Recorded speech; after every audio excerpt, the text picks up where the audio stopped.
Ladies and gentlemen, what's going on? Welcome to episode 168 of the ItsObviousGaming podcast. I'm your host, Preston. I'm one of your hosts, Preston. I'm joined by my two best friends, Garrett Drake. Hey, dude. And Jacob Alka. Hey, man. My voice sounded so weird. I'm wearing these headphones that are covering both of my ears. So, I also tend to yell into like the microphone unintentionally when I wear headphones like this. Like right now, I'm talking relatively normally, but normally I'd be like, yeah, I tend to talk pretty loud with headphones on, man. How are you guys? Because I can't hear myself. So this is how I remedy the situation. Yes. Well, this podcast hopefully sounds just like a normal podcast to everybody, because this is a little weird. We are currently, me and Garrett are at my house. This isn't the weirdest setup we've ever had. Jacob's at his house, and we're all just...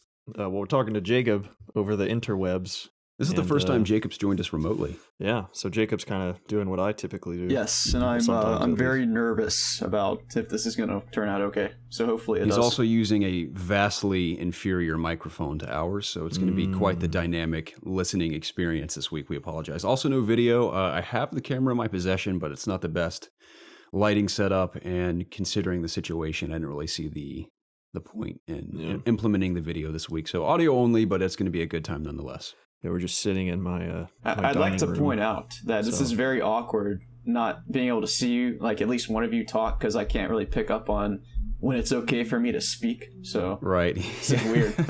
It's always a little more, the pacing's a little awkward when we're joined remotely because of that reason. We used to do the Skype connection, and we kind of had a better reference, but we've since abandoned Skype for the superior platform, which is Discord.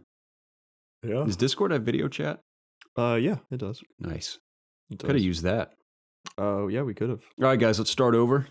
Let's wrap it up and start over real quick. Well, anyways, regardless of that, I'm sure it'll turn out fine. But yeah, guys, this was a really exciting week. A lot of exciting things happened this week. And I look forward to talking to both of you guys about these exciting things. But before we get into those exciting things, Garrett, tell me about any exciting things that happened with you in your life. Exciting things. Man, the last 2.5, 3 weeks have been just a whirlwind of video games, primarily. A lot of work in there, too. School starting back as of today, Monday, if you're listening on Monday. My classes are Tuesday, Thursday this week, but the school year is officially back in... it's back in swing. Is that the phrase I'm looking for? I'm distracted by the Florida cheerleaders right now. Hey, we have football in the background. Hey, brah. Yeah, so I'm starting school, but on top of all that, I have been to PAX West 2018 and providing video coverage of Spider-Man for COD Connected. And I have some stories from all that when we talk about Spider-Man, but it's been a fun week, to say the least. Yeah, PAX was cool. Really, the only highlights from PAX for me were meeting Corey Barlog, and shout out to Elijah as well, who we ran into each other on the street and mentioned he was a listener of the podcast and mentioned he may actually join the Discord now that we had spoken to each other. It was very brief. We were both going in opposite directions when we talked, but Elijah, if you're listening now, it's great meeting you, man. Nothing short of an honor to have you tuning in, and it was great. It was definitely the highlight of my trip. Because I didn't really want to go to PAX to begin with, but I went anyway. And it was fine. I intentionally booked appointments that my teammates did not want to go to. And I knew I was going to regret that, and I definitely did. But it is what it is. I'm sure you got to see some... I got to play the new Metro really demo. Cool games. Oh, yeah? Yeah, they got the fall demo where you're outside. Okay. And that was pretty cool. Did it run better at least? It did not. Oh, no. I was on Xbox One this time too, not PC. It was even worse. Now, again, even on Xbox, I'm like, I can tell this is going to look very pretty when it's finished. But, man, it was choppier than 30 frames. I think it was dipping below 30 during the demo. Felt very stiff. Does this concern you, Garrett? No, not at all. I mean, because look at Last Light and 2033 on PC. They're phenomenal. So I have no doubt in my mind it's going to be great when it comes out. But the demo itself was cool. I really liked the area. Sneaking around was fun. I loved exploring that environment. Just everywhere you turn to explore it, you're always rewarded for doing so. I found in the demo, at least, there's always something to discover. So I went into a grimy sewer where there's a snake down there that I killed. That was pretty cool. It was swimming around in the water. I never knew where it was. Was it like a mutant snake? Yeah, was this like a big It snake? may have been. It was a big old snake. It wasn't like an anaconda, but it was an anaconda? an anaconda. But it is kind of funny. I have one ear cupped and one isn't. So it's still kind of messing with me a Yeah, bit. it is. That's why I prefer the buds. Yeah. But oh well, I Sorry. goofed. I got some buds for you. Yeah, I could use this, but it always falls out of my ear. It's not the best bud to put in your ear. Yeah, I agree. The PlayStation that comes with the PlayStation. I have like 4 pairs of those because I've bought 4 so many. PlayStations. Yeah, it's amazing. Hashtag Do you not think fanboys. do you think at the beginning of the generation you'd buy 4 PlayStations? No, currently in my room I have 3 PS4 Pros. Isn't that amazing? And I don't mean this in a bad way. this is a real thing. Some people wish they could buy a PS4. I know. I'm very blessed. 4. Great. I'm getting rid of one of them, so I'm selling it. Okay. Then I'll keep the Spider-Man PS4, which I got, and the God of War one. Oh, you got the Spider-Man one. I did get the Spider-Man one. How awesome is it? Tell me.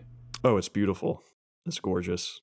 I love just the simplicity of it. Just the red and white. It's awesome. I love the steelbook too that comes with a collector's edition. It's also just red and white. Yeah. So I'm really digging just the the whole red and white. Insomniac nailed the aesthetic of not only their like marketing campaign, but the game in and of itself is just beautiful. Yeah. So I'll talk about the collector's edition a little bit once we get into that, because surprisingly I'm a smidge disappointed with it. But I'll talk on that later. But yes, I am getting rid of one of my PlayStations. I like to have 2, so when I travel, I have my main PlayStation in my entertainment center, like the cable management and everything is, looped and zip tied perfectly, so I don't want to have to like detach all that and take all the cords away. So I like to have an extra PlayStation just to take with me if I have to travel. So. I just feel bad you've alienated yourself on PlayStation. You can't play any other games of Spider-Man on it now. Oh yeah, you're right. No other game works on my Spider-Man. It's a great looking console though. Yeah, I do like that it is just my entertainment center is kind of low to the floor, and unless you like get down there and look, it just looks like a red PlayStation. So it's kind of cool, like red and black. Yeah, it's not like the God of War PlayStation where there's like the writing all over the front of it. Just from like glance, it just looks like a red PlayStation. Yeah. So I do like that. I too like that. And the controller is very sexy. It is, yeah. Big fan of that. But anywho, enough of us jabbing for a little bit. Jacob, how was your week? You get any of that Forsaken action going on? I did, yeah. So Forsaken came out on Tuesday, as I'm sure some people know. I know Destiny 2 isn't nearly as popular as it used to be, but I did feel the need to step in just because I am a fan of the franchise.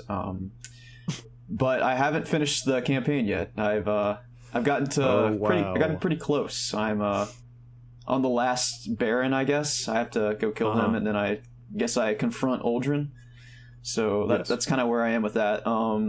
Big standout so far is that I'm enjoying the kind of the new way they're telling the story this time.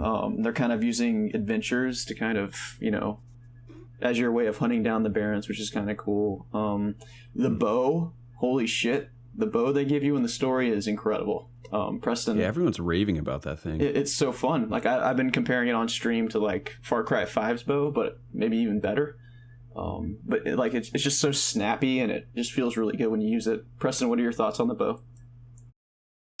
No, I like it a lot as well. That one that you get through the story, I like that you can switch between, I think, aiming down the sights faster or having that explosive tipped arrow. Right, yeah. It's very satisfying just to get a headshot, and the body, it's kind of like Firefly almost, just with it kind of exploding everybody around it. Yes. But yeah, I agree with the bow and arrow. Unfortunately, I haven't really gotten anything to level it up with myself right now, so I'm using like some hand cannons. But I beat the story. I'm in the in-game place, the Dreaming City. Yeah, the Dreaming City. Called.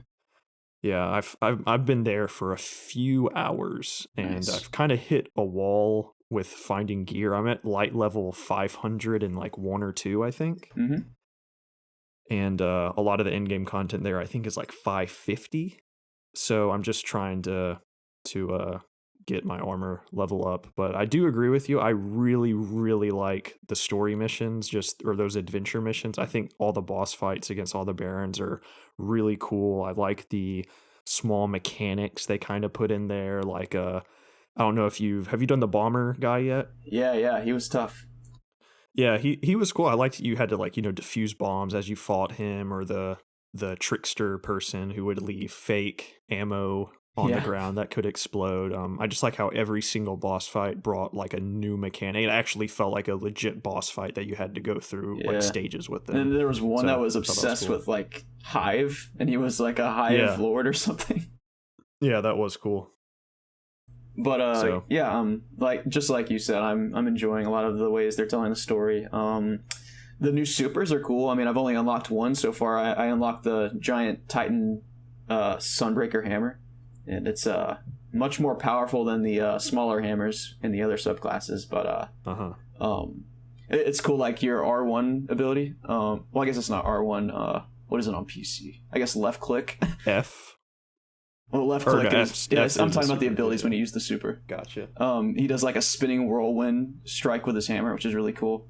And then like right click is his like heavy slam. So it's just really satisfying to use. I'm excited to use. Go ahead. I would say I feel gypped. I should have researched the powers a little bit more thorough than I did. They give you the light orb to unlock one. Yeah, to elevate a player. Well, I was. Oh, okay. I was a little bit behind with my warlock. I finished all the DLC, but I was still like 50 light levels behind the recommended level to start the expansion. Okay. So I just was like, you know what? I'm going to start a hunter and just fully level up, and just start from there. So I did that, and I ended up picking the Void third skill, which is. You have like the dual, it's like you're the rogue, the dual knives, and you can turn invisible and you can throw like a smoke bomb. Yeah. I like it, but then I saw these warlock guys doing like Kamehamehas, and the warlock arc super looks insane. Yeah, I know. He's like melting people. I'm like, holy crap, it looks amazing. And then like you're saying, the Titan with the giant hammer, and then I just whip out two dinky knives and I'm just slicing dudes. So I mean it's powerful, and it's just not really fun. It's just you're smashing left click to just jump between people. I've heard people compare it to the Arc Blade Dancer from Destiny 1. Isn't it pretty similar to that? That's what it feels like. And then you click right and you do a strong attack, and right after it you turn invisible. So the only time that it's really come in handy if I'm like getting really screwed and I'm like about to die, I just turn my super so I can turn invisible and I can kind of get out of there. Yeah.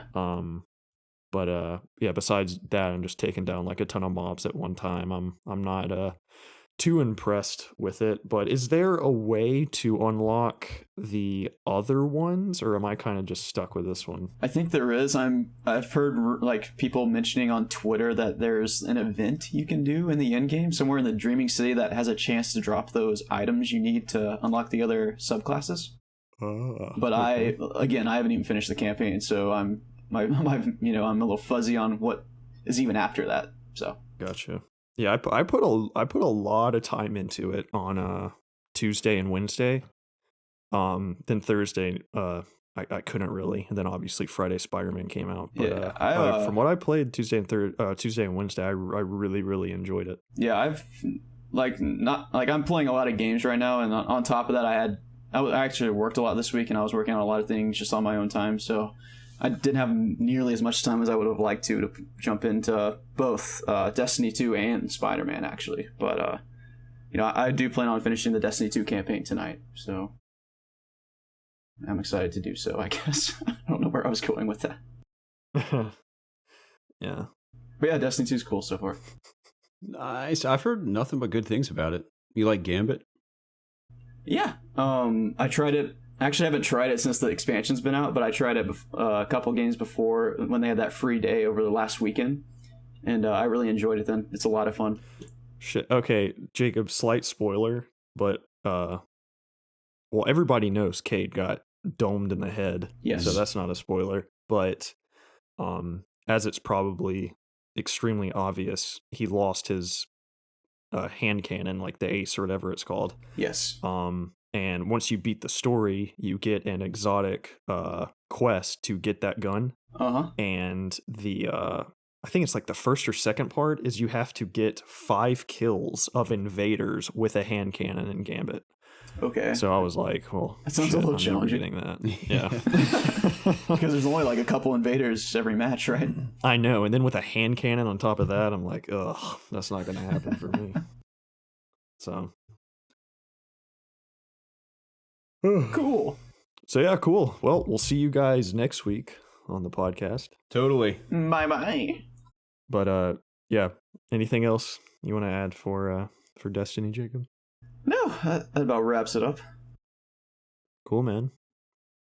Garrett, you play anything else? I know we're going to talk about Spider-Man a whole lot, but I played a game called Bee Simulator at PAX, and I booked it just because I thought that sounded hilarious. Okay, moving on. Polish developer. The funny story about it is I walk up and the first thing it says is, he goes, all right, this is Bee Simulator, but it's not really a simulation game. I'm thinking, like, why the hell is it called Bee Simulator? It wasn't very good. But gonna write about it. Are you gonna say it? Are you gonna tell us what it is? No, I'm gonna be kind. I'm just gonna me like a list of top 10 indie games you should keep an eye on from PAX West. Bee Simulator #1, obviously. Well, you just outed them right here that it's not very good. Yeah. So if somebody reads your lies, they know how you really feel. Yeah. Don't want to trash it. I mean, I'll say it's still heavily under development. It was a very small snippet, so it might get cool. Yeah. What was that? Your house haunted? No, I think that was the ice maker. Okay. I don't think I played anything else. I did play a match of Hunt's new solo mode that's here to stay, thankfully. To those of you who enjoy Hunt, wait, what's Hunt? Solo mode is finally upon us, and it's awesome. That's really cool. So desperately needed that, and I'm excited about it.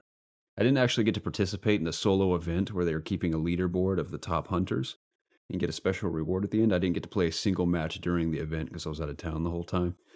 So that kind of sucked. But I'm glad that mode's in there. So that's all I really played this week was Hunt, Spidey, and some pack stuff.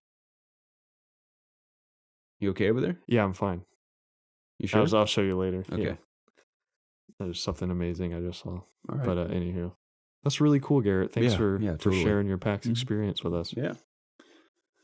But so Friday, you got your copy of Spider-Man. Friday? Yeah, and you played it just like everybody else, right? Oh, yes, correct. Yeah. Mm-hmm.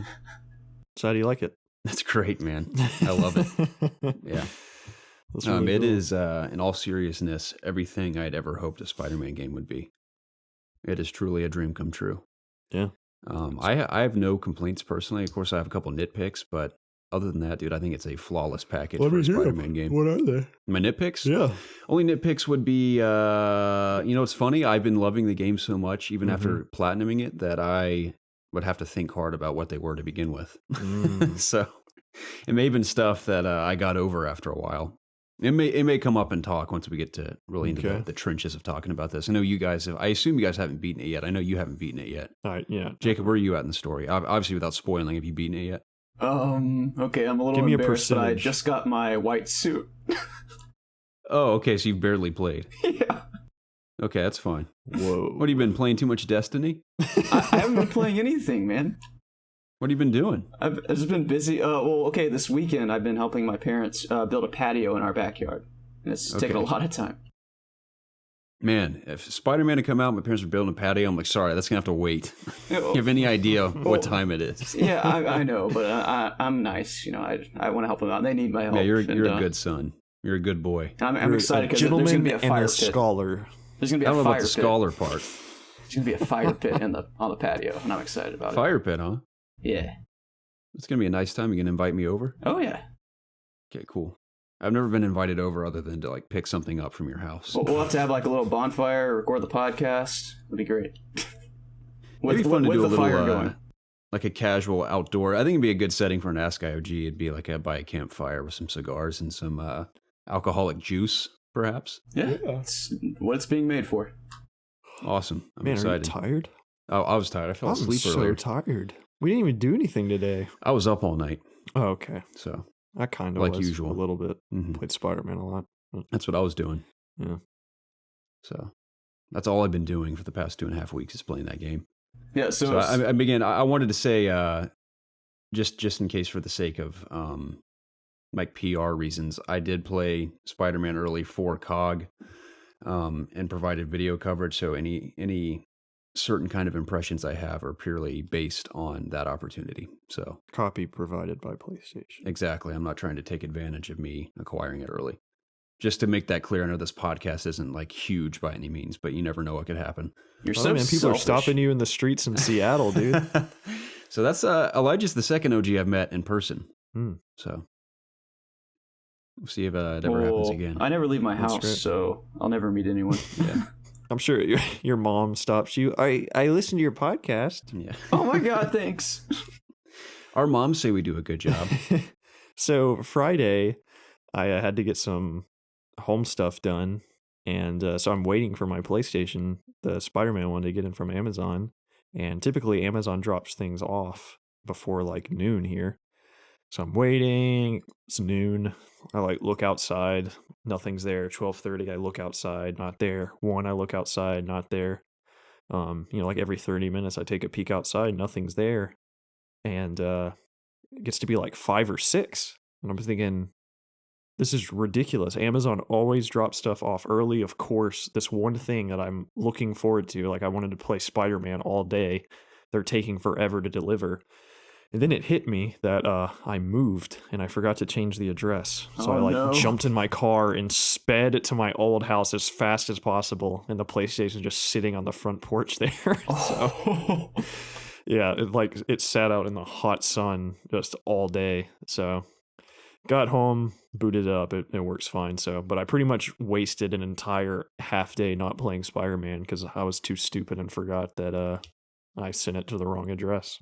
That's funny though. So, yeah, but I got a decent ways in. I would say, I think my percent counter says I'm like 35% through, something like that. I mean, you know where I am in the story, Garrett. How far would you say I am? I'm trying to remember because I know what the weather's like in your section. I'm trying to remember what story beat that happens after. Let me hand motion it to you. Okay.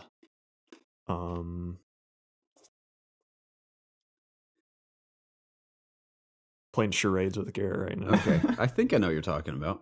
So I will say this. Although I haven't really progressed far in the story, I've been stopping a lot of crimes and I've been finding a ton of backpacks. So that's really what I've been doing. I've been really distracted playing the game, which is, I think, is kind of the point. I'm enjoying, swinging through the city, which is phenomenal, by the way. It's perfect. Yeah.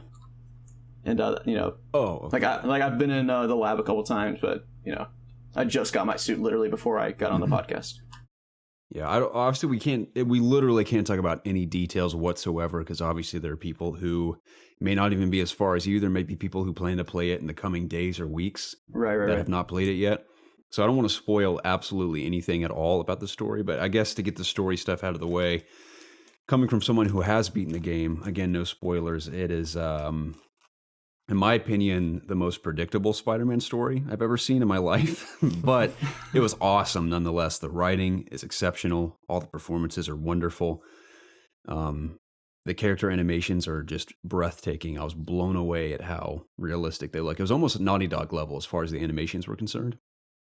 So really liked it from start to finish. I thought it was great, even though I predicted every single thing that was going to happen. Yeah, I think it's important to point out you did play on the Pro, right? The PS Pro. I did. Okay. I did, yeah. I wasn't dissatisfied with any part of the story, even though there weren't any surprises for me. Now, there were a couple maybe twists and turns here and there that were fairly minor that may lead into the next game, but nothing that absolutely blew my mind. But from a writing standpoint, I thought it was solid I know every reviewer has said this isn't anything new you've heard, but as far as a Spider-Man and Peter Parker story, it's one of the best that I think has been told outside of the comics before.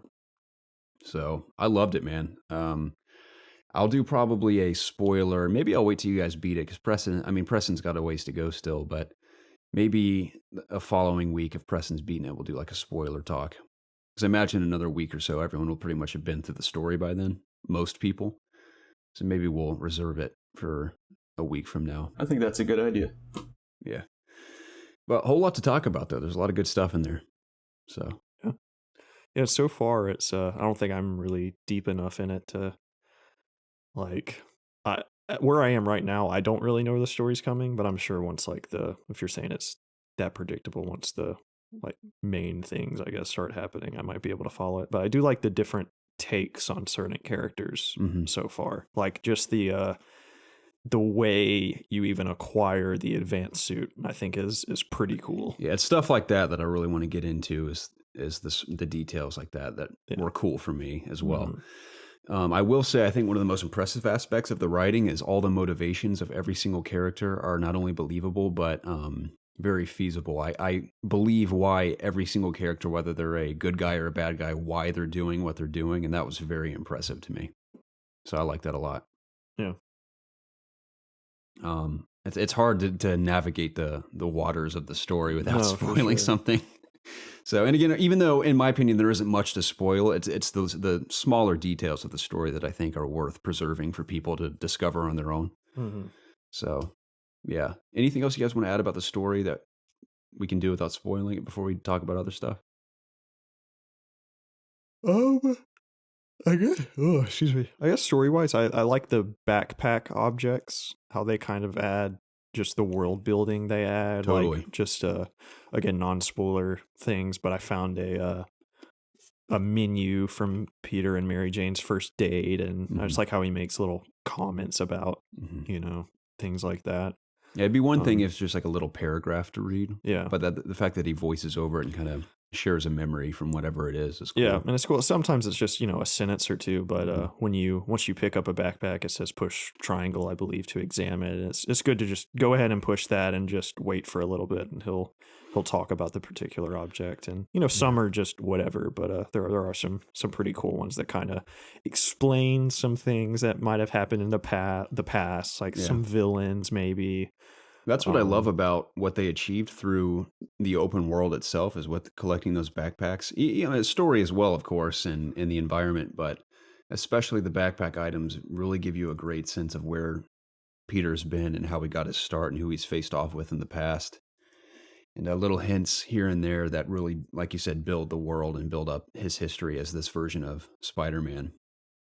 So I like that he's an experienced Spider-Man, doing it for 8 years, and he kind of has a history with various villains and being a hero in the city and everything. Mm-hmm. So they did a really awesome job with that. But again, we can talk more about it later on. Anything else story-wise? Not, I don't not think so story-wise for story-wise. me. What you were talking about, just the animation stuff. I told you this earlier, but me and my dad have been watching football. This like Thursday night football. We watched the Falcons. Rip Jacob push F to pay respects. Yeah. I have to say that's the most boring football game I've ever watched. It was in my awful, life. man. And Sarkisian needs to be fired. That red zone offense is just atrocious, dude. They look awful. I know, dude. They get it down the field easy as crap. The second they hit the red zone, it's like they hit a brick wall. Yeah. So, The defense was great though. Yeah, if they can get the red zone under control, like scoring in there, they're going to the Super Bowl. Yeah, I mean, I don't think we need to dwell on this for too long, but I think it's like a combination of Matt Ryan, Steve Sarkisian, and the offensive line not being able to protect him against the Eagles' pass rush. That really was the downfall. But yeah, yeah, but anywho, there were a lot of Spider-Man commercials, and my dad likes Spider-Man. He's not now he's not, going out of his way to see Spider-Man stuff, but he grew up watching Spider-Man on TV when I think he was watching like the live action old Spider-Man. I don't know how old that is or not. I don't know. I know he used to watch Spider-Man. I don't think it was the animated I hope series. it was the 60s cartoon. Dude, it might be. I think he was born in the 40s. I think he was born in the late 60s, maybe. Just say he was born in the 40s. 66. No. I said late 60s. My dad's like 49 or 50. Mm-hmm. So I guess I can't do quick math right now. But anyways, he watched something. He grew up liking Spider-Man, and he's seen all the movies. Like he went and saw Homecoming with me, and he liked it. So he was watching this the trailer for the game, and I told him, I was like, dude, I've been waiting for this game for forever. Like I'm so excited for the game, and he just was like, oh, that's cool. So I'm upstairs playing it, and he's getting ready for bed, brushing his teeth, And he comes in there and he watches me play for like 10 or 15 minutes, dude. He's just watching me play. He goes and spits his toothbrush and then comes back and then is continuing to watch me play. He doesn't say anything, but he walks out of the room. But I think this is a rare occasion for your dad to do this. Never, ever, ever. He has zero interest in video games whatsoever, but he didn't say anything either. But I know that just for him to sit there and just watch, that's a testament to just how good looking, just how good, yeah, exactly, how good looking, and just how just they nailed just the web swinging, how it looks like a freaking movie, I guess, for him to be interested and just watching me swinging around for like 15 minutes. So I thought that was really cool for him to be kind of engaged with it. So of course he did ask me, he's like, can you fight stuff? And I was like, yeah, like these crimes come up. And of course no crimes came up when I was swinging around. So it's funny. Maybe it's just in the in-game crimes pop up every 5 seconds. I guess. Granted, I did find out once I started doing there are towers that you access that I didn't have any in the place I was swinging it around. Okay. So I think that's probably why the crimes weren't coming up. Yeah, that was the first thing I did was the towers. Yeah, I have all of them, but like that's kind of how I got accustomed to the web swinging. Was doing that first. Was just going swinging all the towers across the city. Yeah. Same. I'm still getting used to the swinging. There are some times when I swing past one of those towers and I need to like go back to it and I'll like spaz out and not know like where to land and stuff. But I'm just, I've only played it for half a day, so I'm still getting used to it. I love the ability where you're swinging and you can just press X and you can just like zip. Yeah, it's awesome. Yeah. I love it. It's very handy. I just unlocked the charged jump. And I love just taking off down the street and just jumping like 30 feet into the air before you start swinging. That's really cool. Jacob, what do you think about the combat? I thought it was, I don't know if it's because I've just been playing a lot of Arkham stuff and I'm kind of in that, like I'm used to playing that, but I thought the combat was surprisingly a little difficult. Like until I kind of got accustomed to it, I died quite a few times. Yeah, I can agree with that. I don't think the what's it called? God, I'm having a huge brain fart. The counter is not as intuitive as it is in Batman, or it's a little, I guess in Batman it's a little more delayed, so it's a little more friendly to counter. Yeah, I guess because I was finding myself trying to counter, but I would do it too late. I don't know if that's just me being an idiot or if, if I would do harder. It too early. Like they would start to wind up the punch and I would do it and then I'd do it way too fast. So they dodge into an enemy. Yeah, exactly. But I think you can unlock an ability that makes that window wider. Yeah, you can. I just bought it.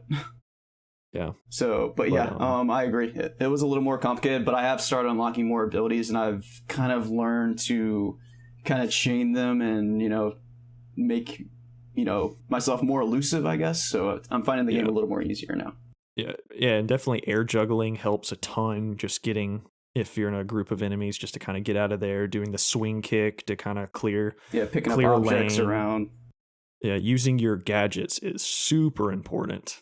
Like it makes it so much easier, especially like the web bomb, throwing that into a large group of people, kind of webbing them up. And then I like to, anybody that might not have gotten hit, I like to focus on them and take them out while everybody else is stuck. The electric web is really cool. I just unlocked the homecoming suit, the Stark suit, and the special ability with him is you throw out this drone. Dude, that thing goes crazy. That helps out like ton. It takes out like so many dudes or preoccupies them while you can kind of fight other people. What does the drone do? Is it like a machine gun drone or what? Yeah, or it like tases. I don't think Peter Parker's gonna mow dudes down with a machine gun, but it kind of it tases them and kind of draws aggro or whatever. So I guess it's just a better version of the spider drones that you can throw out. But it does feel kind of like Ratchet and Clanky with having all those gadgets that you're constantly using them and stuff. So yeah, that's a good comparison. I like that.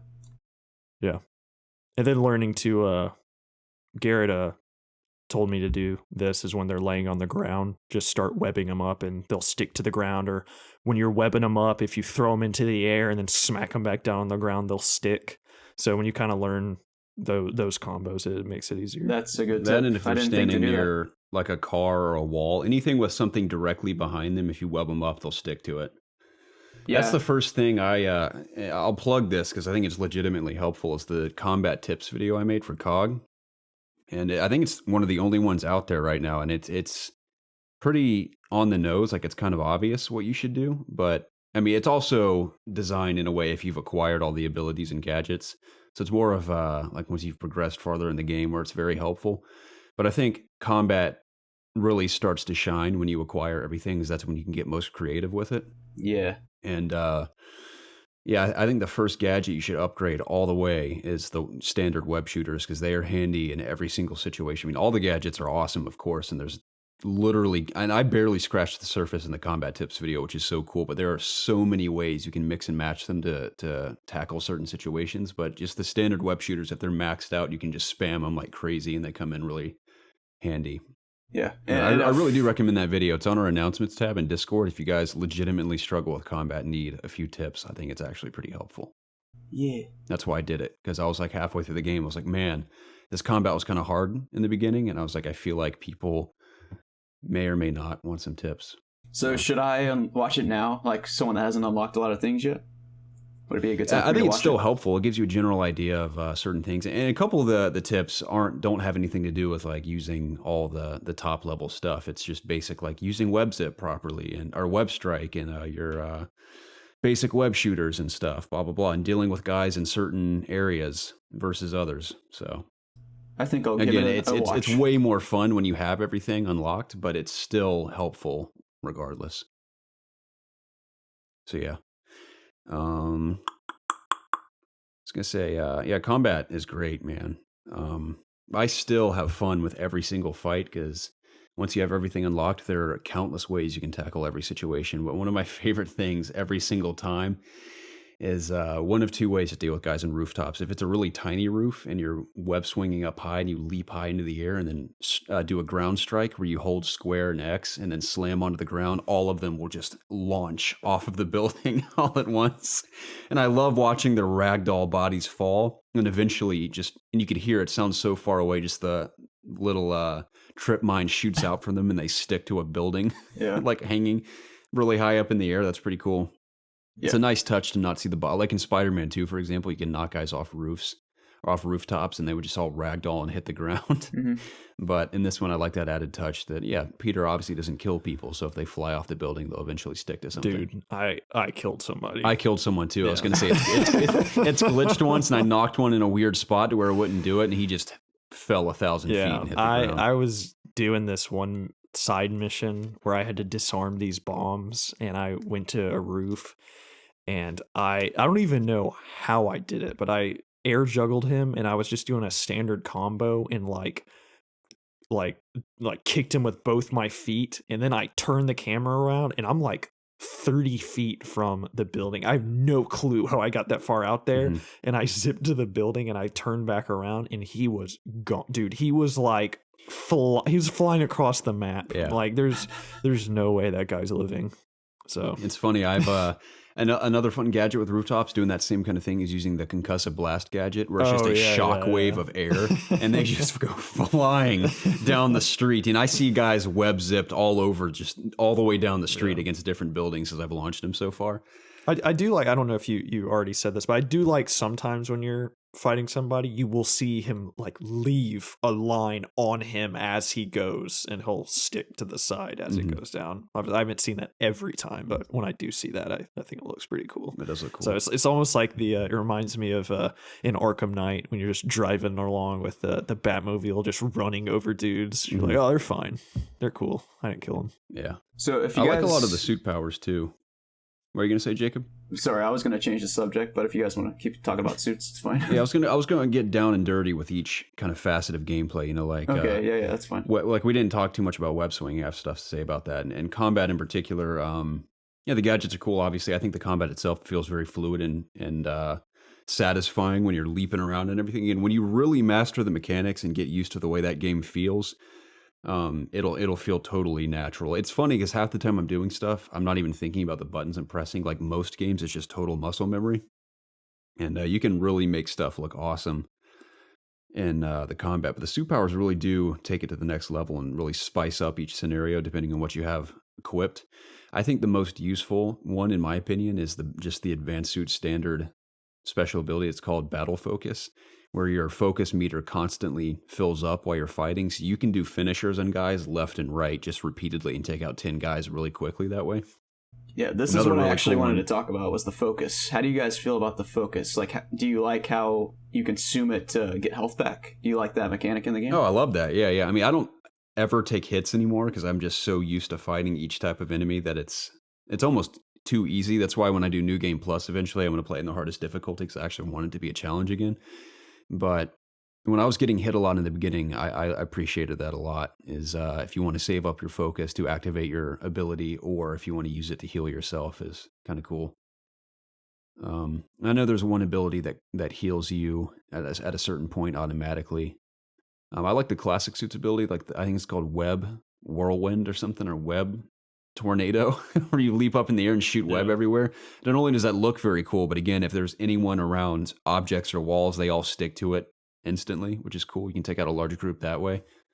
So yeah, just mixing the gadgets and leaping around and fighting guys and combining the suit abilities just makes it a very dynamic experience every time. I've fought groups of bad guys in so many different ways, and I still feel like I haven't experimented as much as I possibly can in each fight. So I always had an absolute blast with combat. And in some games, I don't know if I ever had this problem in Batman, but in some games where there's combat and I'm running around in open world, sometimes I'll avoid conflicts because I feel like the fights can get stale after a while. But I'll take advantage of every crime that happens in that game just because I love the combat so much. And it just feels so cool to be swinging around and then drop into an area with bad guys and take them out and then swing away again. So I've not been bored, by the way. I've spent well over 40 hours with the game, and I've not been bored for a single moment, which is saying a lot. That's the thing about Insomniac too, man. They just make very, very fun video games. And on top of this one, it looks beautiful. It's written well. And like I said, it's a dream come true. But same thing with Ratchet and Clank, man. I was never too bored of that either. They just are masters at making fun games. But yeah. Where are we going to go to next, Jacob? Oh, no, we covered it. I want to talk about the focus. Okay. Yeah, so web swinging. Have you want to played? talk about that a little more? Yeah, we can. I wanted to ask if you had played Sunset Overdrive. And I played the demo for it. I never played the full game. Okay. It's on Xbox. Mm-hmm. Even if it was a good game, I wouldn't give that trash the light of day. Good or point. the time of day. Hashtag not fanboys. Yeah, dude. No, I thought Sunset Overdrive was fun. I never honestly gave it a good chance though. I just bought the Xbox One to play Rise of the Tomb Raider, and I picked up Sunset and Titanfall for like a couple of bucks a piece, and I just played about a couple of hours of Sunset Overdrive, and I thought it was fun, but I was more focused on Rise of the Tomb Raider, and I just never got back to it. But from what I played, it was great. But I agree with Garrett, obviously. So far, Spider-Man is just, like you said in the beginning, everything I hoped it would be. Super fun, and Ratchet and Clank is super awesome too. Super fun. So Well, I agree I with am that excited statement. to continue my journey. Totally, man. Web swinging. Yeah. It is so freaking fun. I've done everything you can possibly do in the game. The only options at my disposal are to replay activities in the city that I've already completed, or just do random crimes around the city. So that's why cannot wait for New Game Plus to come out. And in the original, when the review embargo came out for details concerning everything that was coming during that phase, and then at launch, and then post-launch, and all that good stuff, they said New Game Plus and Photo Mode are coming day one. I was like, awesome. I was bummed that Photo Mode wasn't going to be there till day one, which I'm so glad it's here now because I've been taking a lot of cool pictures. I've seen a lot of yours out there too on Discord and Twitter, by the way. You guys are taking cool pictures, and I like when people share them because that game is so cool looking. But New Game Plus was delayed, unfortunately. And my theory, I was talking to Preston about this, is that they took a look at God of War's approach to New Game Plus, where people have been claiming it feels like a brand new game. There are new enemies, there are new armor sets, I think there might be a couple new abilities to acquire. I may be wrong on that, but I know there's at least new armor and new enemies to face off with. So it kind of makes it a fresh experience, even replaying it again, in spite of having all your gear to start out with. So I imagine that's just my theory. I could be wrong about that. Maybe they just need a little more time, but my theory is that they saw that and have decided to kind of go back to the drawing board and take a better look at how they can make New Game Plus Spider-Man more interesting, rather than just, replay the game with all your gadgets and abilities, which I will totally do, because I just want to play through it again with everything. Even though that's all it is, I'm excited for it, but that is my theory at the moment. We'll see if I'm right about that. What were we talking about right before that? Swinging. Yeah. So you guys like it, right? Yeah, you swing around and stuff. I don't know, man. I kind of like the Amazing Spider-Man 2's web swinging more. You know what is so funny, dude? I like how both in that game, both shooters were like the left trigger and right trigger. Yeah. How you could do, whatever arm you wanted to do. You do web slingshot too. That's pretty cool. I never realized how much we were lying to ourselves. We knew those games weren't amazing by any means, but I didn't realize how much we were lying to ourselves until I played this game and went back and watched gameplay for those. Oh yeah, dude. I could not believe how bad it looked. Maybe this game looks so good that it makes them look even worse than they are. But I was amazed at how just awful it is. Yeah, I still will say the Amazing Spider-Man 1 is an okay game. It is okay. It's an okay. You can tell the sequel man is a total rush job. The sequel's just straight trash. It's awful. Mm-hmm. I was watching some just old reviews for the Amazing Spider-Man 2 before this came out, just to kind of see what it was, if I remembered it correctly or whatever. But I guess back to swinging, like you were saying. I by no means had mastered it yet, but I really do like that it is just insanely simple, just R2 and X, but there's just a rhythm and an art to it that, just once you nail it, you can just make it look so cool and you just feel completely in control. Like I said earlier, there are a few times when I accidentally zip past a building and I look a little stupid trying to get back up to it. So obviously there are some things I need to work on, only having played the game for half a day, but just kind of just going straight and not having to stop for anything. That's I can make that look, super cool and super fun. Just doing the web zips, jumping off and wall running and the pushing the X button to zip across buildings and just diving from tall buildings and stuff. It's a blast, and it looks incredible. It does. It's a lot of fun to watch. One video that is out as of when this podcast comes out, I'll have shared on a Discord by now, that I'm so excited to put out there, is I haven't seen anyone put a video out like this yet. I'm sure there will be plenty that come, but I have a video out now called "Swinging Across the Entire City with Style," and it's really a showcase of just how cool you can make it look when you really master the swinging mechanics. I do 2 different runs. I start from the south side and go all the way north, and I take the upper west path all the way to Harlem and into the, I think, is it the ocean or the lake on the other side? The Hudson River, maybe? Whatever it is. The pond out there? Yeah. I land in the water, and then I take the west path and the east path in 2 different routes I take, where I swing across the entire city seamlessly without ever stopping or taking any breaks or running into anything. And I try to make it look as dynamic and as cool as possible with the 2 different sections, and it is pretty awesome. I was quite proud of that. It took me forever to nail it too. Sometimes I'd make it halfway across the city and I'd hit something, or I'd goof on a swing and I'd have to start all the way over. So I tried for hours to nail both runs. But once you get in a rhythm, man, you can make it just the most entertaining thing ever. There are so many different ways you can traverse that city that it's just so much fun. Same as with the combat. There are so many different ways to tackle it, and that video is a showcase of just how cool swinging can be. And why I'm most excited about this video is that people, I think last I checked, it's at 270,000 views, is the web swinging and the classic suit video I did for COD. Which is so funny because when you came over, when I first had the game, I was like, I'm going to do a video called Swinging in the Classic Suit. It's probably going to get 1 million views. Yeah. It's already at 270. I don't think it'll hit 1 million because now that the game's out, I was telling you, I think the reason why it has such a high view count at the moment is because it came out at the perfect moment. It was right. I think it was an hour after embargo lifted and all the positive reviews came out and people were just on fire and stoked for Spider-Man. Like, I got to see more of this. And boom, it was out right then and everyone saw it because of that. Now, I think it'll slow down now that everyone has the game, and who's going to watch that many videos when they can play it themselves.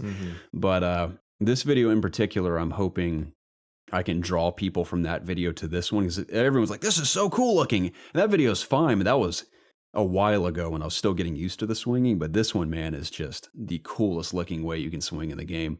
So I'm hoping people enjoy it. I had a lot of fun making it, and I wanted to throw that out there as well. Plus the homecoming video I did, I like that one too. I'm not saying all this because I'm secretly trying to get you to go watch COG stuff. I had so much fun making. I had so much fun making these videos that I encourage you to go check them out because I think they're genuinely pretty cool. So, yeah, we'll do some stuff for It's Obvious Gaming too. I'm not sure exactly what. Yeah, nobody cares anymore, dude. Yeah, yeah. It'd be fun to do. I don't know. I'll think of something creative to do for It's Obvious Gaming. Jacob and I may have done another Spider-Man live action video, but he and I can rarely get together these days. I feel like it's too late now. So it'd been better if it was like a day one video that came out, but yeah, too busy, unfortunately, dude. We'll think of something. So we got combat down. Oh my gosh. We got combat. Excuse me. The web swinging, I guess we can talk about the nitty gritty a bit. They say it's physics based, and it definitely is, but there are points you can kind of manipulate the physics and you kind of defy them a bit. That's for sure. You're not breaking the game by any means, but they're always kind of take that into your advantage when traversing certain areas. But I found that anything I want to do in the confines of those swinging mechanics, you can do if you attempt it, which is awesome. Okay. As far as just zipping through tight spaces or in between very narrow buildings or underneath bridges and tunnels. And even though it does it for you, my favorite thing to do is those construction concrete tubes that are around. You can just zip through them and he spins through and comes out the other side. I love doing that. And it just makes any swing, like any run you're doing through the city, just look even more cinematic when you do that. Yeah. I was telling you, I really like when you go through like a train tunnel or going under a bridge, how he just swings differently when there's a smaller space. And I just thought that just change in animation was very cool. That, and also I know this is just something so little and dumb, but it really shocked me as there was a side mission I was doing where I had to get these barrels out of water, kind of just zip them out of the water. And I was trying so hard to not, fall in the water, and I accidentally did one time. And you don't die. You swim. You just go for a dip. Yeah, you actually swim. And I know I'm so used to games like this where you just fall in the water and it just reloads you back on dry land. So it genuinely shocked me that you could swim in this game. So that was a surprise to me. They took everything into account too, like you've seen when he goes up those staircases on the side of buildings, how he zips up them and that sort of thing. Those fire escapes. Fire escapes, yeah, just going across them and going up them. Yeah. They have different animations for that. That's so cool. Same with little, I don't know if they're not billboards, they're like narrow, like portrait style. I don't know what they're called. They're like, what I don't even know what it is, if I'm being honest. It's like, imagine a billboard cut in half sticking off of the side of a building. Yeah. It's like little I know pictures like that. Yeah, he'll do cool animations going around those too if you run into one. Oh, it's another cool one. I went through a water tower on accident. There was a mission where the water towers were linking and I had to zip them up, and I accidentally, I guess a web zip or something, and I went through one and like did a little spin and popped out the other side. Oh, really? I was like, oh, that's cool. That's awesome. I don't know how I did it, but there's something I discovered recently that I hadn't, for the whole time I played the game, I didn't realize you could do. I can't remember what it was. I think it was when I was diving off a building. I made him spin while he was diving by accident, and I haven't been able to do that again, but I know for a fact that that's what he was doing. It was like an animation I'd never seen, and I haven't figured out how I did that. I don't know if it's like a hidden animation they threw in there, but I did it by accident. Yeah, it looked cool. But yeah, they took everything into account. Let's talk about the open world a bit. How do you guys feel about the city? I mean, it feels great to swing around in, but as far as the way it looks, the different sections, I mean, they really do feel different to swing around in depending on the size and scale of the buildings, how close and far apart they are, and just the attention to detail of just graffiti on them and just the dirt and grime in some areas, and even the streets with it's funny to mention this now, the puddles reflecting, especially when it's sunset. I found, especially on Pro, the graphics, I mean, it looks beautiful all the time, but especially... you played a majority of the game in just 1080p. Majority, yes. For now, capture. Now that I'm kind of done with all that, it is a profound difference in presentation. Now, I will say both versions, whether you're playing regular PS4 or Pro, they both look good in their own right. Neither of them look even remotely bad. But Pro, I read about it. It's that weird scaling trick they do to get it like the full 4K image.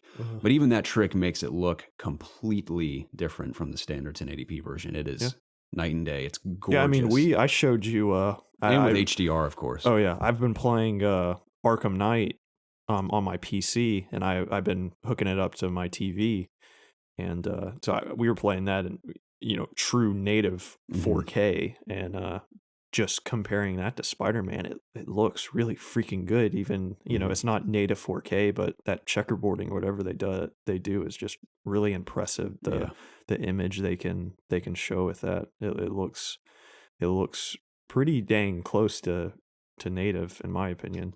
Oh yeah, so, I mean it's definitely I mean it gets the job done for sure. Yeah, I brought up, I don't know if I said it, but I brought up the whole Arkham Knight thing as just a comparison because that's what we're playing. I don't know if I said that or not. No, yeah, I did. Okay. I was going to say, oh yeah, about the visuals. Graphically, it is just so stunning. Again, like I said, I'm pro, but the funniest part about that is when the Puddlegate thing came out and people were freaking out about whether the game had been heavily downgraded, which meanwhile, everyone playing the game already was totally blown away by how good it looked, and no one could say anything during that whole debacle, which is hilarious. Did you see Digital Foundry's video? I didn't watch it, but I did see that they put it out. Yeah, they came out and were talking about how there were like upgrades in the game, and they couldn't really see a downgrade. And the thing that everybody was talking about was like the suit was made out of, it just looks like it's made out of more like a cloth-like material than wrapped in like saran wrap like the E3 demo ad. Which I actually, I know this is like an apologist, #fanboy, but I like the suit looking more like cloth than just like rubber, you know? I agree. I like it too. I was going to say, you can really tell the level of detail on his suit in particular when you're in photo mode and lower your FOV all the way and zoom all the way into his suit and his eyes especially. There's so much detail in there. Yeah. It looks great.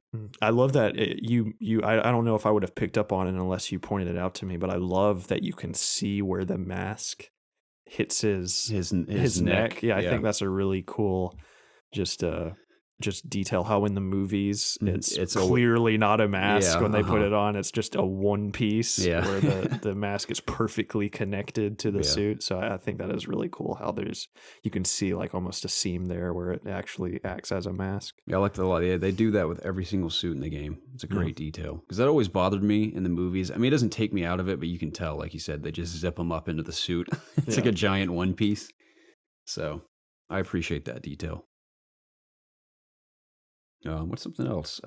You guys do like the city though? You like flying around? No, yeah, I like the world. I like running across the street. I think it's so cool. Like people will run up to you and take a selfie with you, and I love the interactions with all the people in the city. I like when people judge you, doing finger guns at people.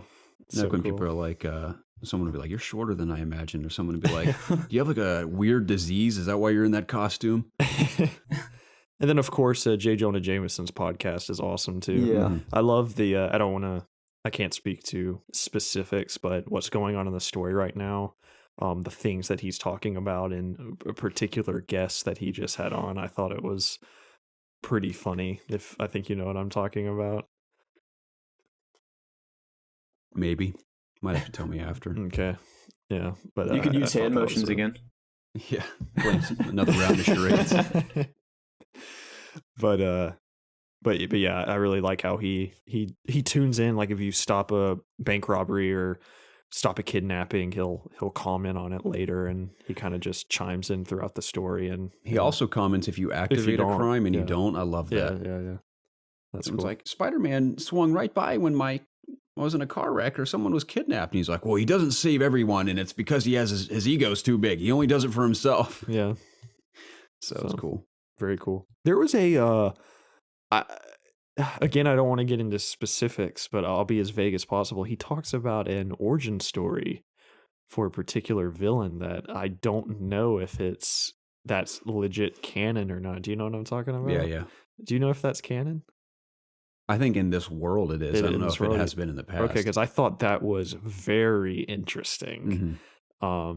He kind of just mentions how I just don't want to say anything else. He contributed to something that resulted in this person becoming a certain someone. Okay, yeah. That's yeah. I just thought that was very interesting. Yeah, it is cool. I like that detail. That's all I want to say about that. Okay, what have we not covered? We've covered web swinging. We've covered combat. We've covered the open world. We've covered what we can of the story. Yeah. Do you feel how do you feel about the stuff there is to do around the city? So far it's fine. I'm doing I think it's not a spoiler to say that there is a side quest which involves Harry Osborn. Mm-hmm. His missions are interesting. They're not I think I have the exact same feeling about it as you do. They're not bad by any means. I wouldn't call them particularly fun. Yeah, they're my least favorite. Yeah. It essentially involves you just kind of swinging. It's just mostly swinging glorified around, dealing swinging. with stuff. Yeah. Mm-hmm. It's just swing through this particular thing or go here and web this up. Exactly. Yeah. But they make it like related to a story. Like for instance, the thing that I talked about earlier about the water towers. Mm-hmm. Water towers are leaking, and you just have to zip around and web them up before time runs out. So the traversal is so fun and stuff that you really don't care. Exactly. But, that's how I felt about it. I wouldn't even say I disliked them. I just didn't look forward to them as much as the other stuff. And I haven't done many side quests. The only one that I can really remember right now is there's one about getting pigeons, which again, it's just like you talk to this dude and he's like, my pigeons are out. Yeah. If you see them, get them, and you just chase them down and grab them. So that one's whatever. I think those are technically like activities you can do in the city, whereas side quests actually have storylines. Yeah, to them. I did one side quest called a Spider-Man PI, where a lady comes up to you, and this has nothing to do with the main story, so no spoilers here. But she says her husband is involved with a shady person, and you have to tail these people down and take pictures of them and send them to this lady, and it ends in a big car chase and fight. So.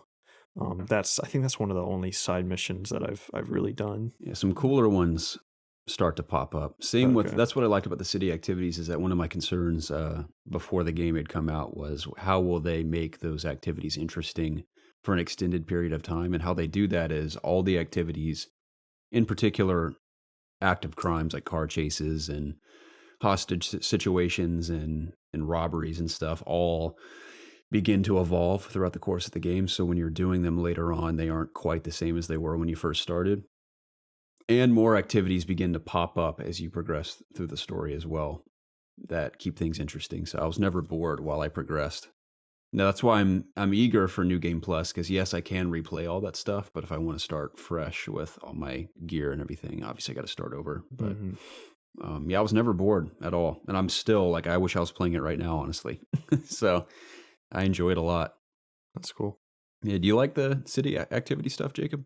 I do. I mentioned briefly earlier that I spent a lot of time getting towers, stopping crimes, and doing backpacks, and that's really the only thing that I've really done so far is in terms of the city and my interaction with it. So I don't really have much to speak about, unfortunately. Yeah, I forgot about the landmarks. Taking pictures of those. Oh yeah, I haven't seen any landmarks.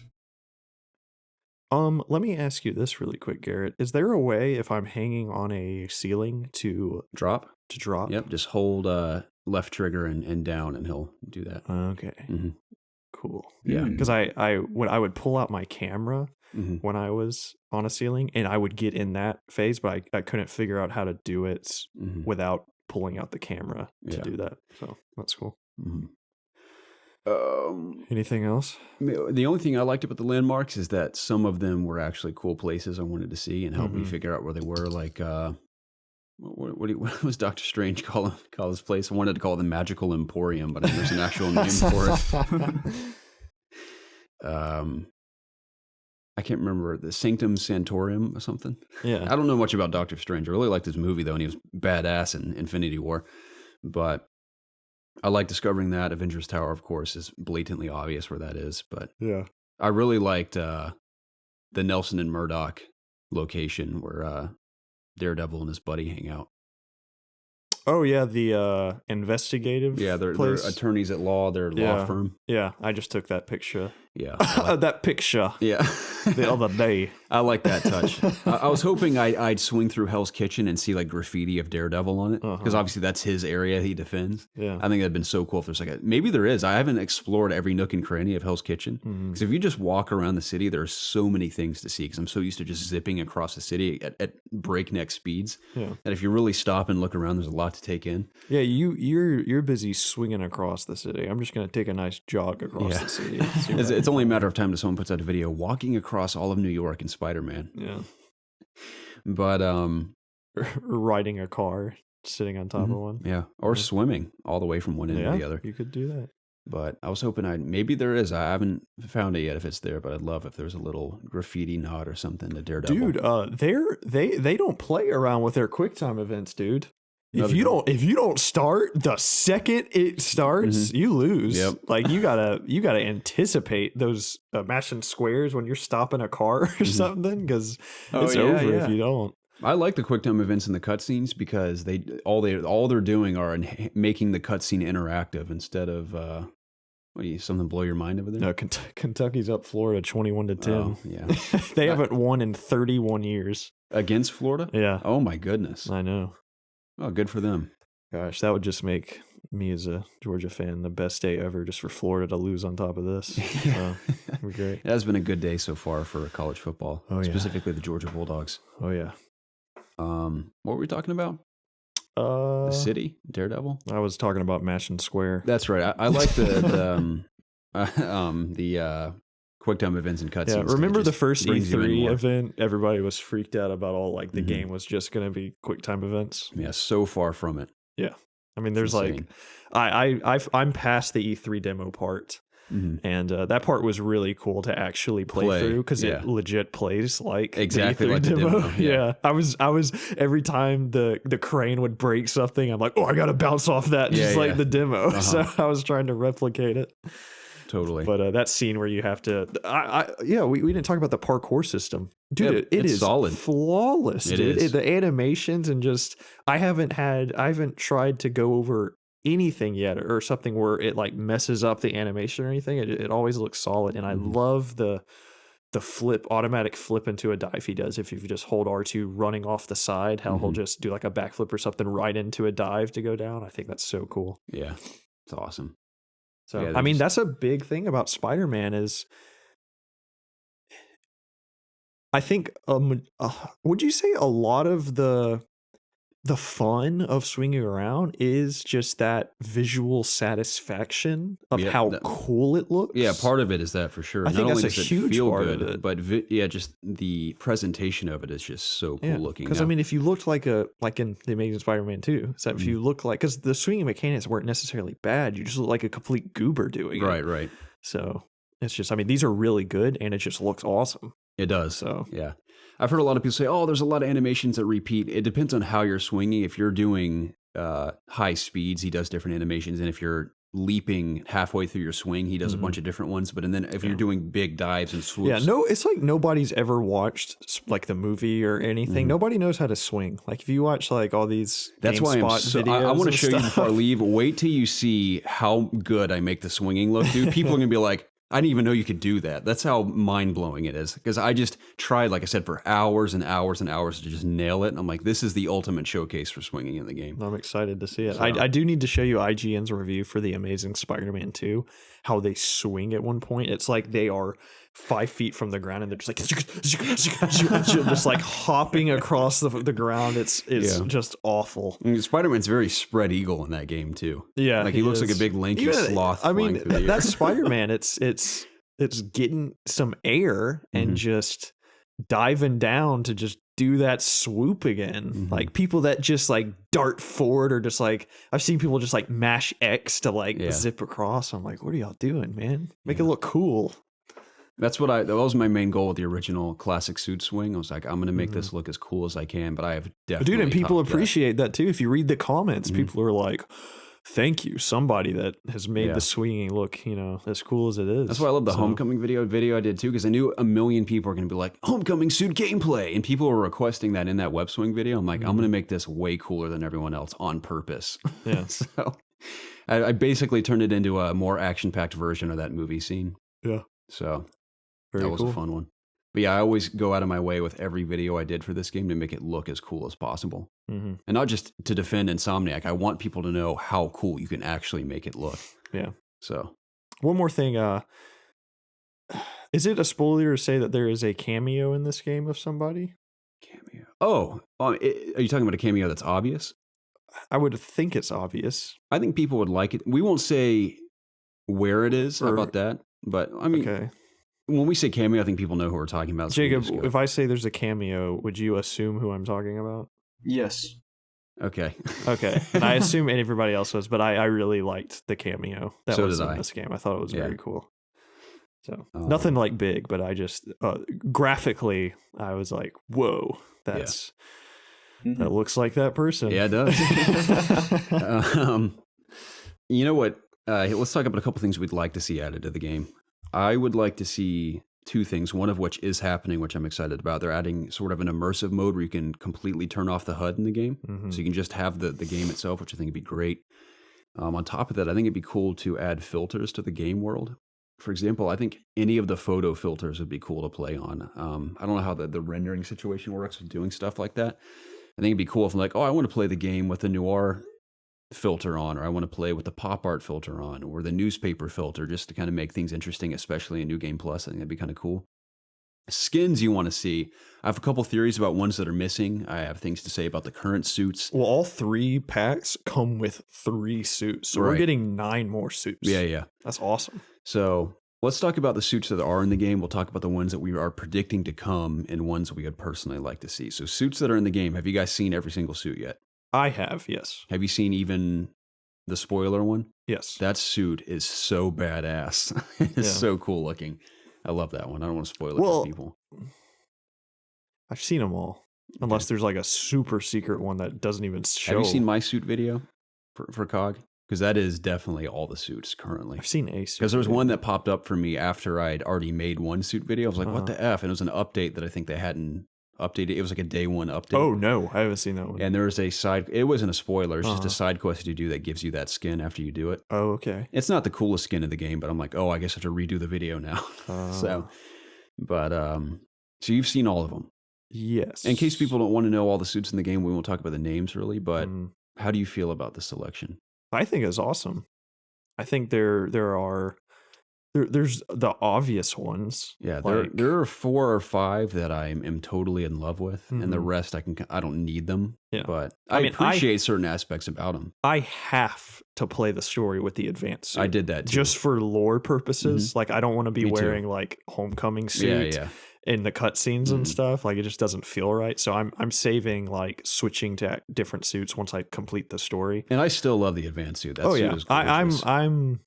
I love the White Spider. I think it's awesome. That's one of the coolest additions I've ever seen to the classics. I know it's very much like a love it or hate it thing I've seen with people, but I really, really like it. Me too. But the suits I've seen, not to get too spoiler, everybody knows about the homecoming suit. I think that I love that suit first of all, but just I know it's back to graphics again, but it looks so freaking good. Like when I'm like looking at a screenshot from it right now, and it looks like from the freaking movie. Like it's the detail on these suits is just incredible.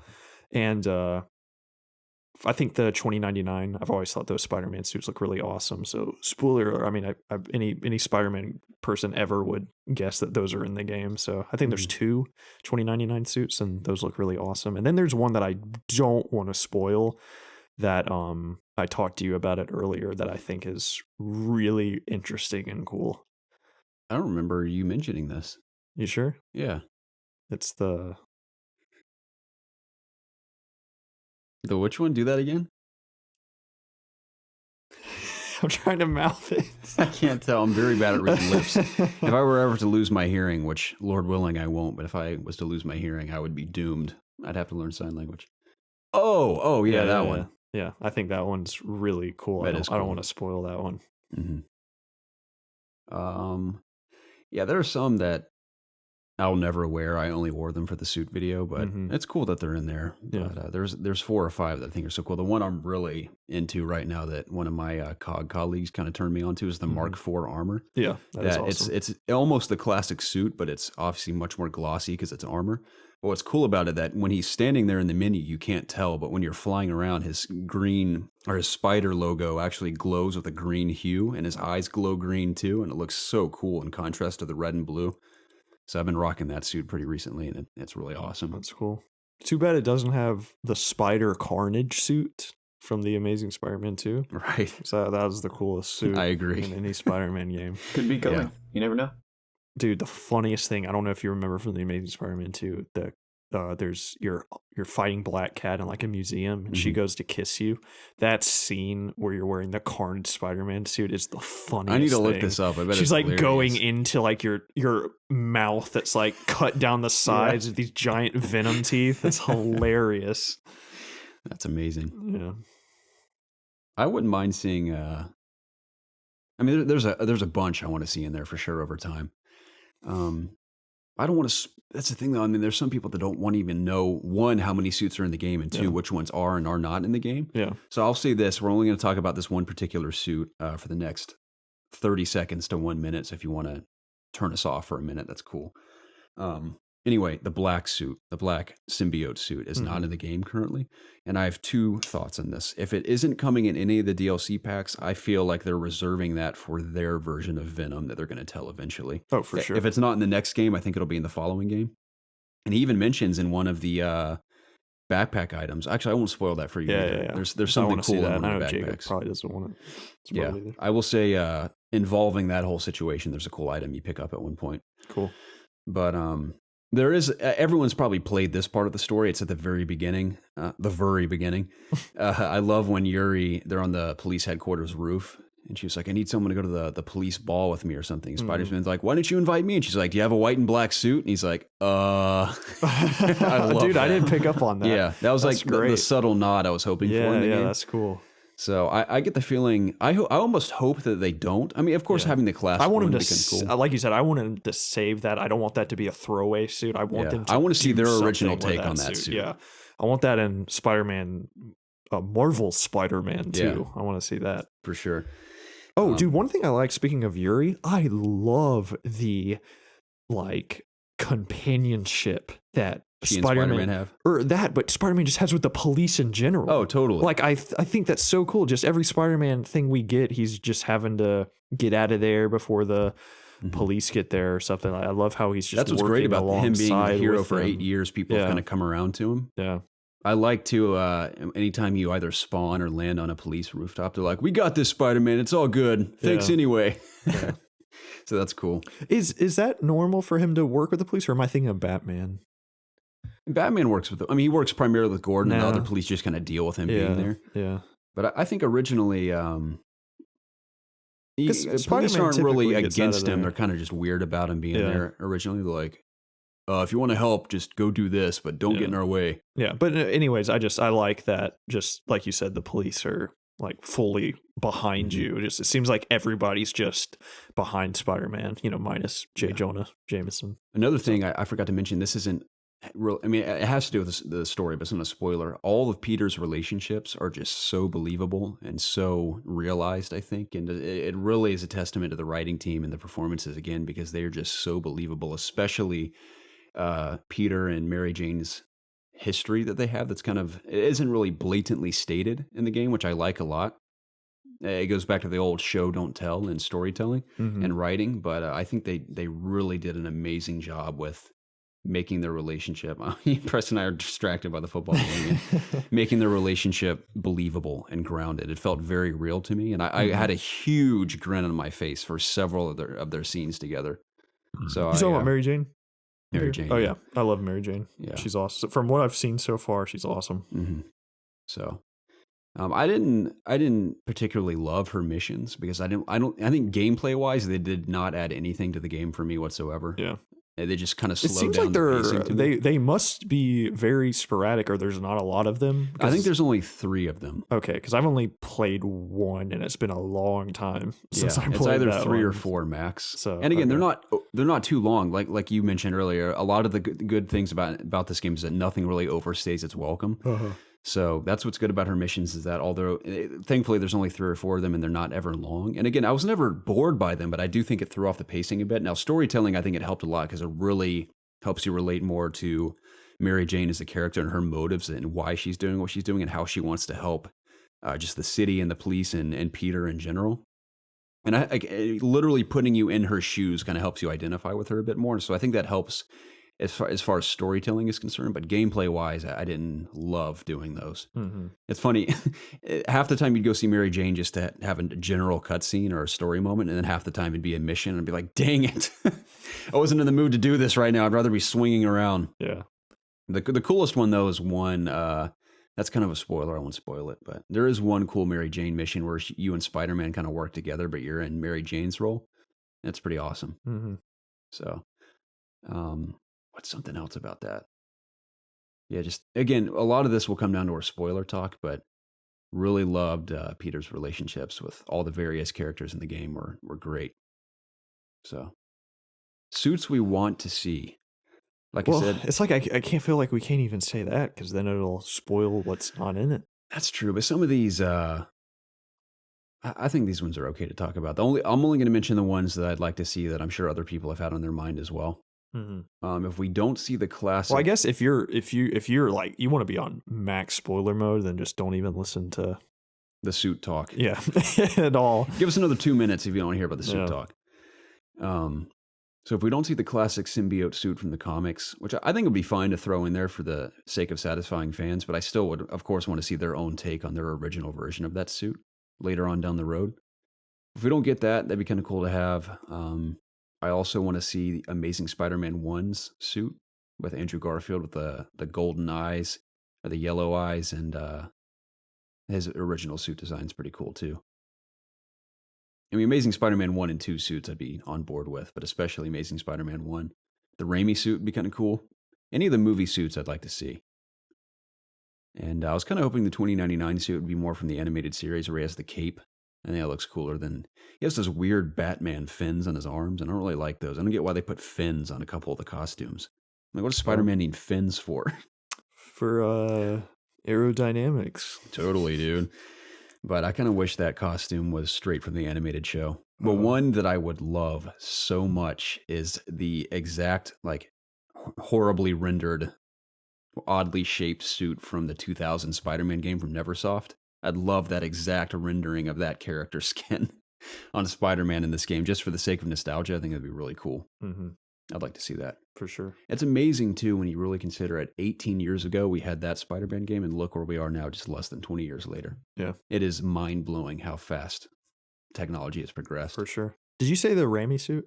Raimi suit, The yeah. Raimi, you already said that? Mm-hmm. Okay. I think that's inevitable. Yeah. That's going to happen. That's pretty much the only one that I can really kind of think of. Crap. I remember the original Spider-Man game on like PS1 and 64. Yeah. I don't know if you remember when you pick up a health booster, your suit turns white and blue. Yeah. I think that suit, I've always thought that suit looks cool, even just back There were a lot of great in suits those in those graphics. games. Yeah, so I'd like to see that. I don't even know what that suit, if that suit is anything at all. But You know I what would be always really thought that was fun? cool, just What if they white had a spider suit. mode? I don't think they can do this because they have to remodel all the characters and all the cutscenes. But it'd be cool if they had like a classic mode where all the characters wear their classic costumes, like villains and all, in all of their scenes. I think that'd be cool. Yeah. If you think about it, it's different, I guess, for cutscenes, but you can use any suit in the game as Spider-Man, and it's rendered in those cutscenes, like as if you were playing like any open world game. Whatever you're wearing appears in various cutscenes. It'd be cool if they could do that with the villains too. Like, oh, Electro's in his classic suit, and so is Rhino and all that. That'd be kind of cool. That is cool. I don't know, but those are some of the ones I'd like to see. But we'll talk more about that in our spoiler talk in about another week or so.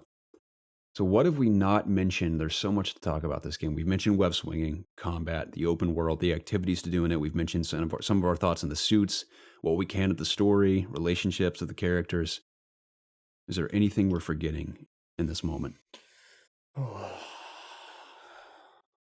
I'll say this. I don't think so. Having platinum the game, very easy platinum, by the way. I was originally concerned. I thought the suits were going to be a little grindy to unlock all of them. Of course, they'll all appear in your menu. You can see all the ones you can unlock, but actually purchasing them with your tokens, I thought was going to be kind of difficult, but it turned out being way easier than I thought. So that originally was going to be one of my nitpicks, but I got over it after I actually got the platinum. I was like, oh, that wasn't nearly as bad as I thought it would be. But having done everything, I will say this is my favorite game of the year so far.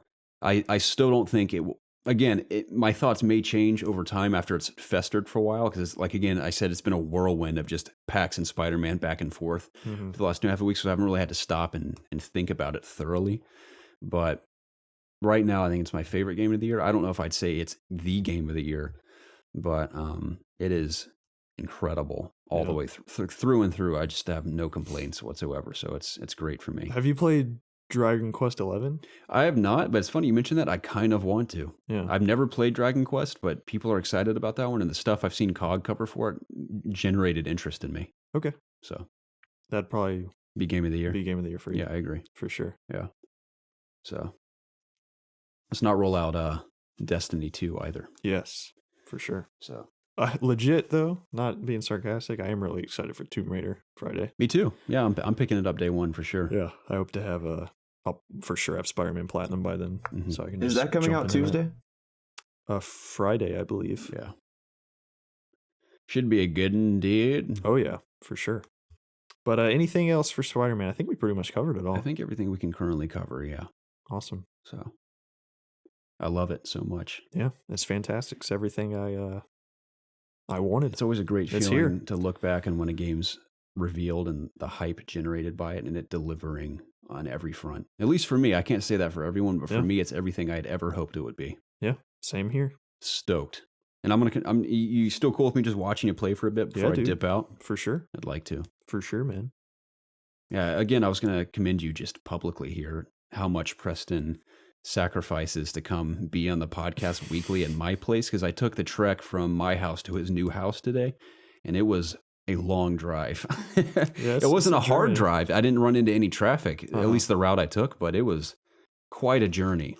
Yeah. And so It's a long hour. I thank you, and I'm sure many others appreciate you making that sacrifice most weekends to be here with us. Yeah, man. But it would not surprise me at all, and honestly, I wouldn't take it offensively if you were like, dude, I'm just going to do it remotely from now on, because it is a long journey. It's fine. I don't mind the drive most of the time.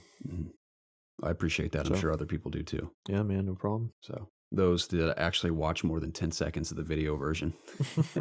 But I think quality-wise, it kind of ties things together a bit better, being in the same Oh, area. absolutely. So anyway, and the dynamics a bit better too. We can all see each other. Yeah. I don't mean to cut you out of this conversation, Jacob. I feel like I haven't heard from you in an hour. No, it's fine. I've been on my phone, so it's okay. Okay. I've been playing Spider-Man this whole time, dude. That's what I'd been doing. I think we've covered everything Spider-Man for now. I'm sure me and Jacob will have more thoughts as we both beat it. I'm sure we'll have at least beat the story mode or something by next week. Certainly. Sure. So Want to jump into what minimal news I have? yeah, man. Cool. Let's jump into the news. Hey, man, what's the news? Dude, I already mentioned the solo mode in Hunt. I'm excited about that.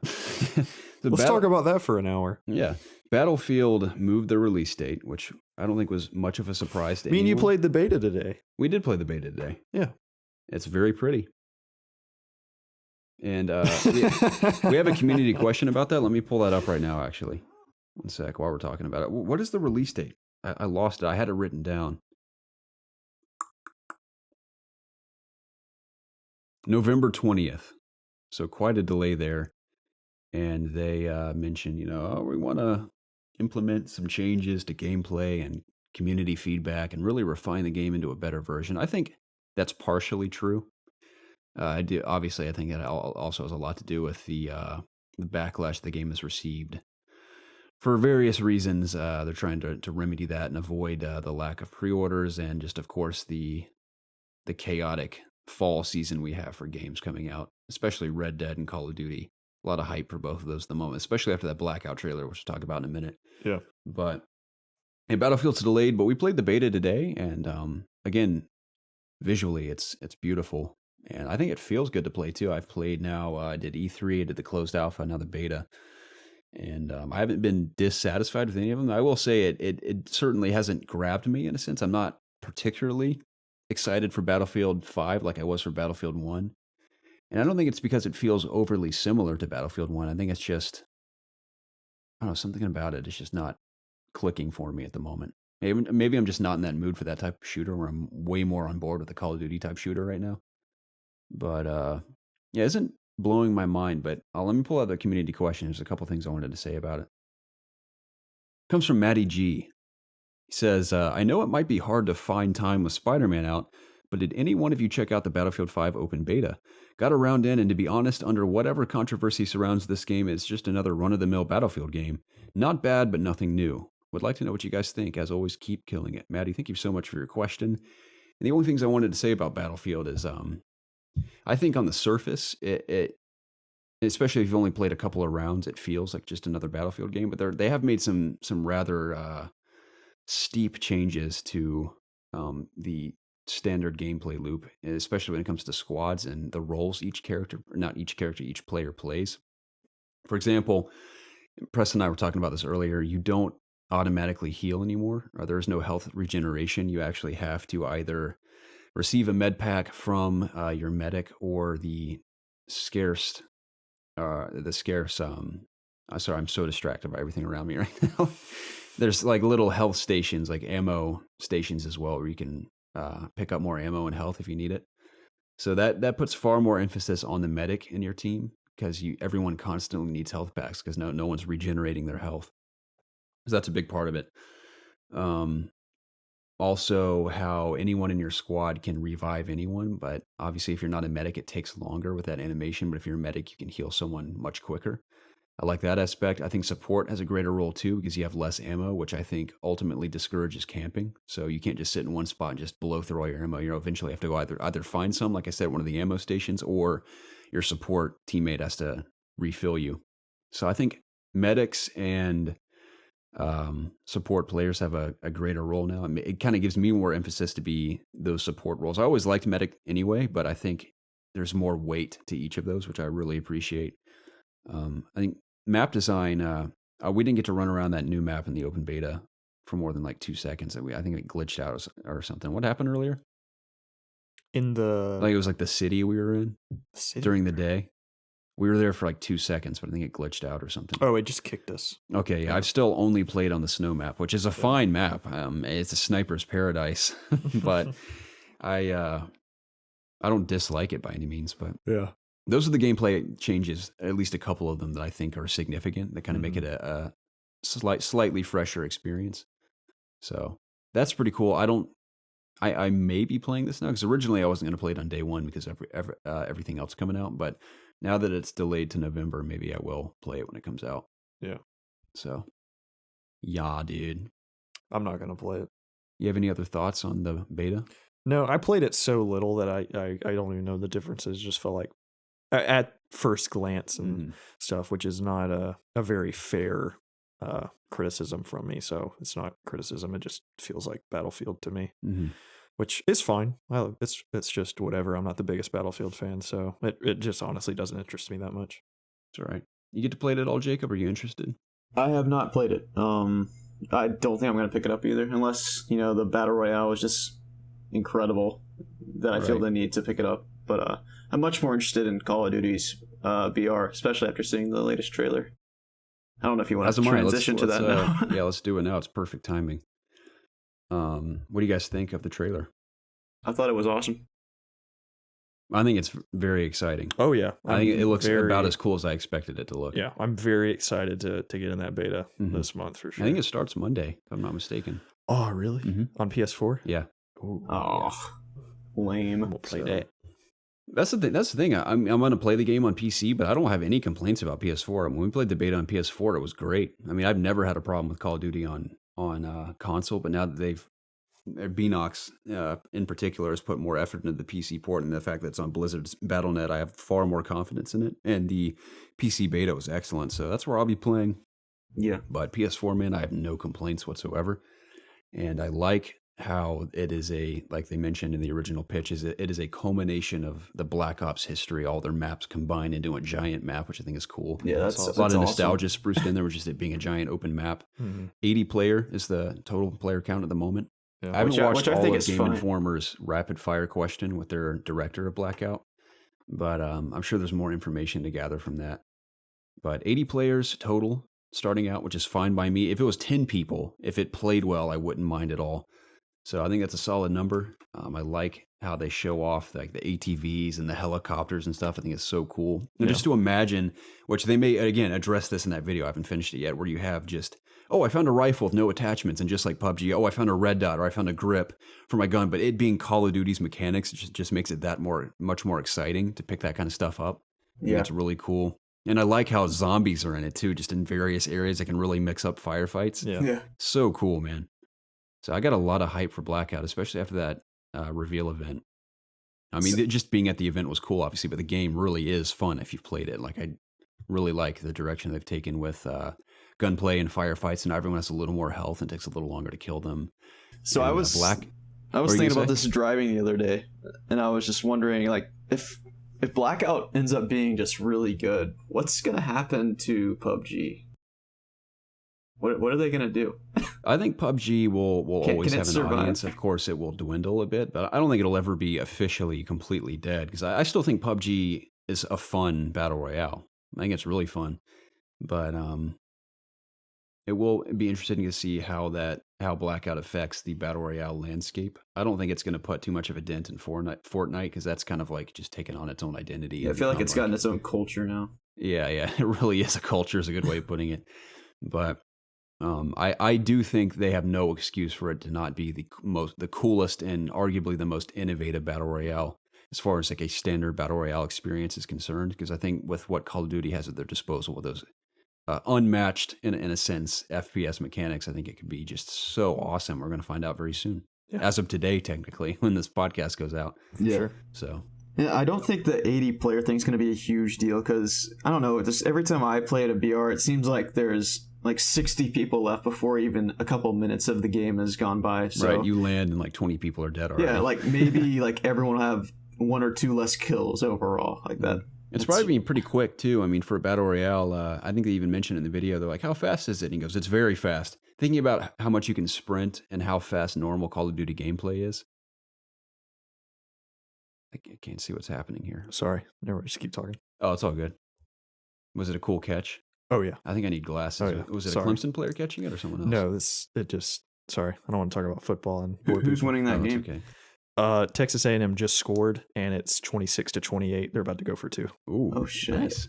Yeah, fourth quarter, like 30 seconds left. That's exciting. So anyway, sorry, a ton of football going on right now. A lot of exciting games happening.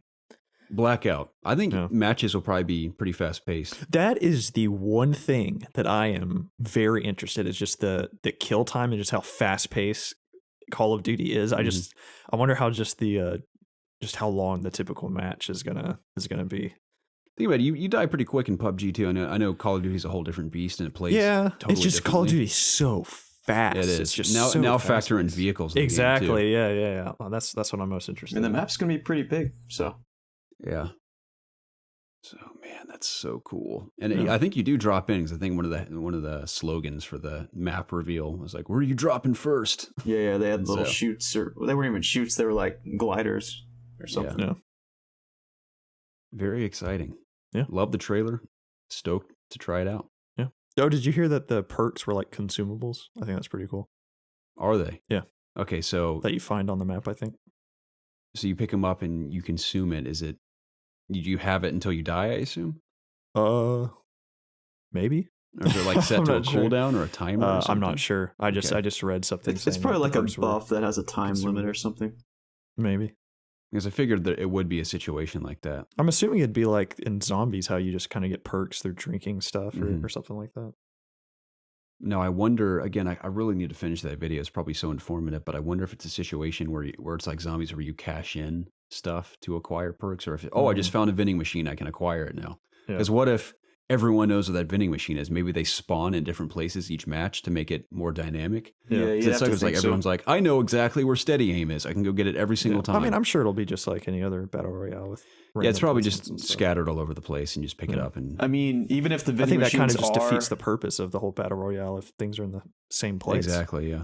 So, yeah. Yeah, it's probably Even if just like vending scattered. machines are in the same spots all the time, they'll probably have different perks all the time. Like they'll change the perk. maybe. But I wouldn't even want to know where vending machines were, so I like the idea of just stumbling through a field. Well, and who be knows like, if they're there's even vending machines? there's stopping power over there. It's a mushroom. Yeah. So, I'm stoked, bro. So stoked, dude. What else do we have to talk about?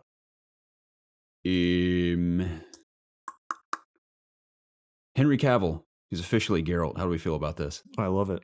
Awesome. I think it's pretty Absolutely cool. love it. I think it's. I Amazing. think this is really going to be where Henry Cavill starts to shine, honestly. I hope so.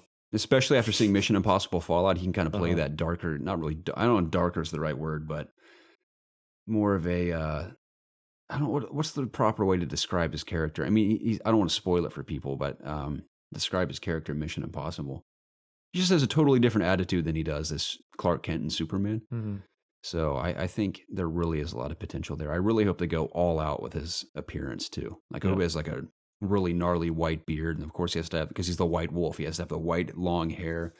And I've seen him with long hair too, like an old picture of him. And I think if he grows his hair out for the role, it would be even better than a wig. Hopefully they do that. Mm-hmm. But Battle Scars, I have a lot of faith in it. I mean, it isn't like the first name that came to my mind at all when we back in the day were like, let's pitch the Witcher cast and everything. He's the last person I ever thought of, but he definitely has the build to be Geralt for sure. For sure. So pretty stoked about that. Yeah, I really like. I'm pretty sure he's really into The Witcher too, right? Yeah, according to Yeah. that interview, I love how that interview, they're like, how would you feel if you played Geralt? And he's like, oh, I think it'd be a wonderful role. He's like, I'm actually replaying The Witcher 3 right now. Yeah. And everyone's like, oh my gosh, he plays games. Let me That's find, so cool. I took these screenshots of a tweet from Lauren Hisrich. I think she's either the writer or some producer maybe on the show. And someone asked, can we get an anecdote about Cavill's audition? I want to know what you saw in him that represented Geralt of Rivia in Lyria. Totally sounds like blah, blah, blah, blah, blah, blah. And she comes back and says, this is important and from my heart. I met Henry in April. Over the next 4 months, I met and reviewed hundreds of other potential leads, many of whom were amazing. But what I never forgot was Henry's deeply insightful understanding of Geralt's strength, brutality, and more importantly, his wit and vulnerability. Because as a fan of the franchise, Henry saw beyond the script pages. He saw the human connection that Geralt perpetually needs, even if he denies it, kicking and screaming at every turn. What I saw was what I saw was Geralt's heart in Henry. So I have two thoughts on this. I think part of that's genuine, but also I think Henry Cavill's a much bigger name now than a lot of other actors that'd be willing to do a Netflix show of this caliber, especially with the character they potentially know nothing about. So I think Henry Cavill's name is a big part of it too. Mm-hmm. But I do think he has the look, and hopefully she's being totally honest about his audition. That's very exciting.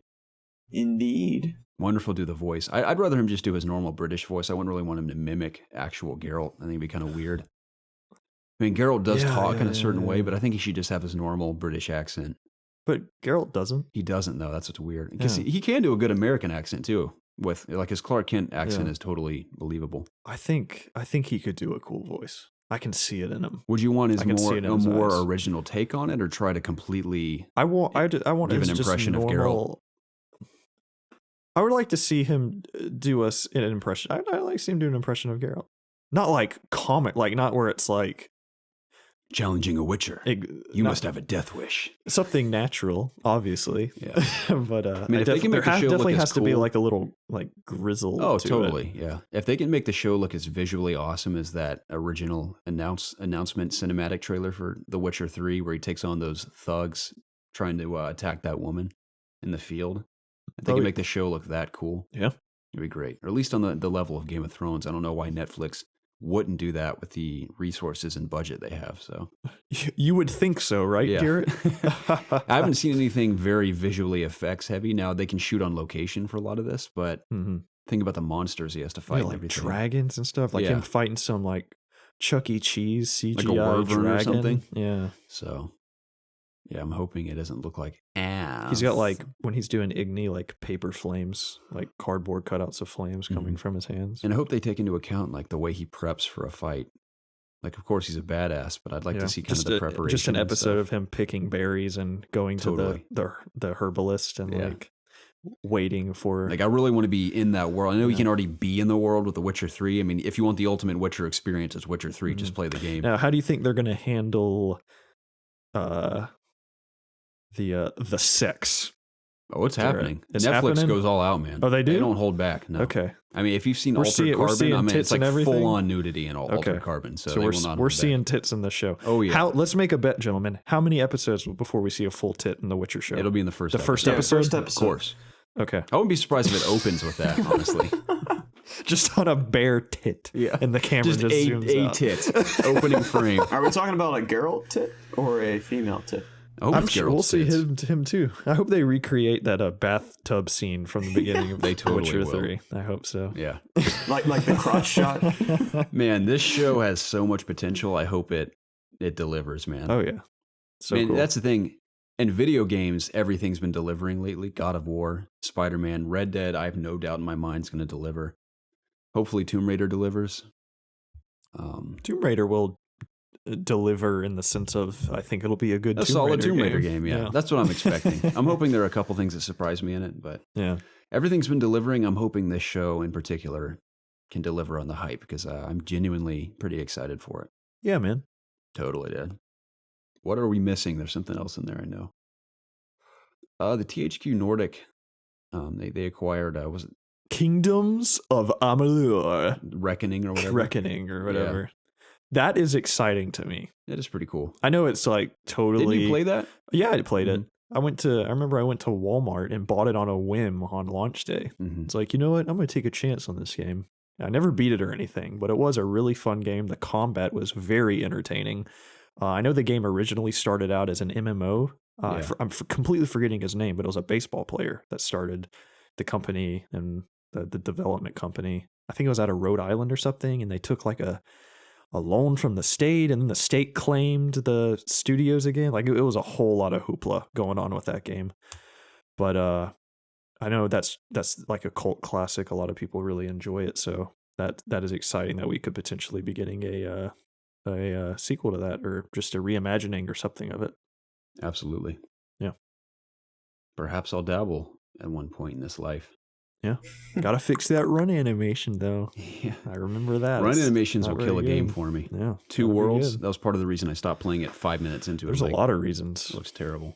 I stopped Two Worlds. You know, Pokemon Coliseum, that Yep. run animation is Dude, I atrocious. remember when we were in elementary school, you were telling me that the run animation was bad. Yeah, even as a kid, You've I'm always like, that had looks this in you. terrible.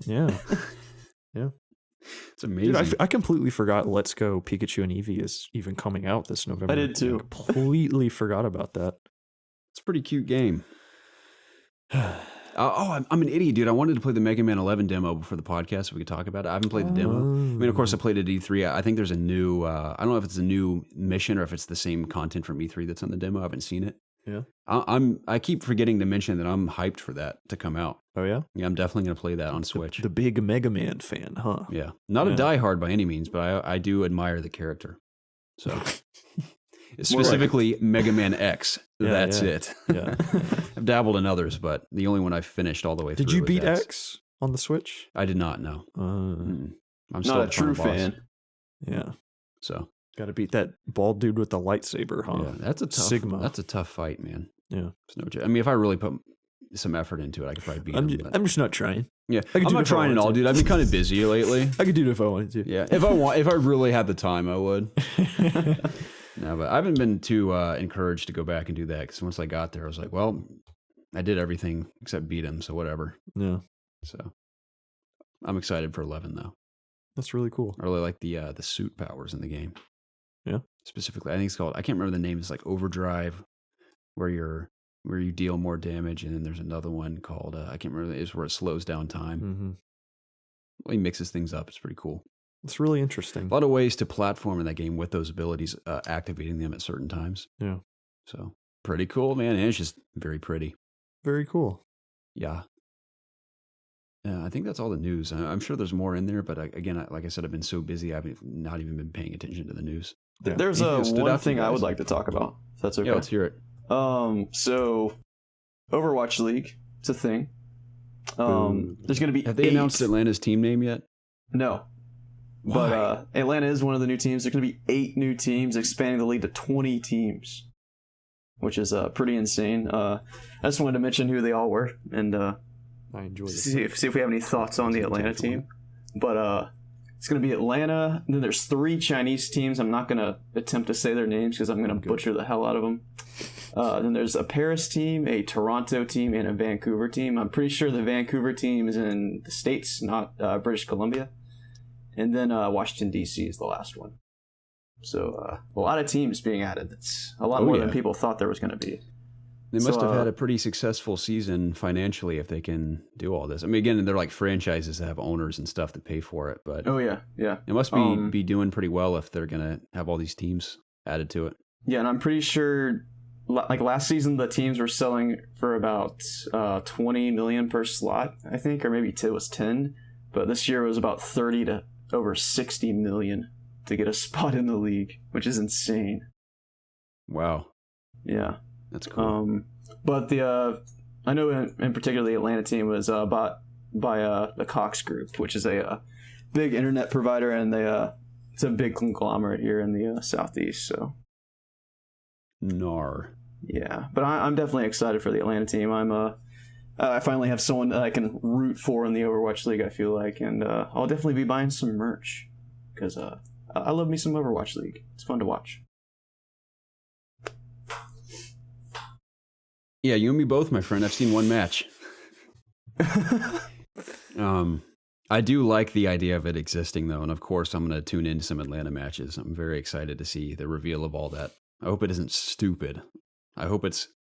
I mean, it won't be that disappointing, but if it's the crimson red with gold, like Atlanta United colors, I think it'd be really cool. And they have a great name. Or names we're making up recently. Can't remember any of the ones we came up with. Like the Atlanta Cokes. The Atlanta Beluga Whales for the aquarium. The Atlanta Varsity. So the Atlanta, you can get cocaine anywhere in the city whenever you want it.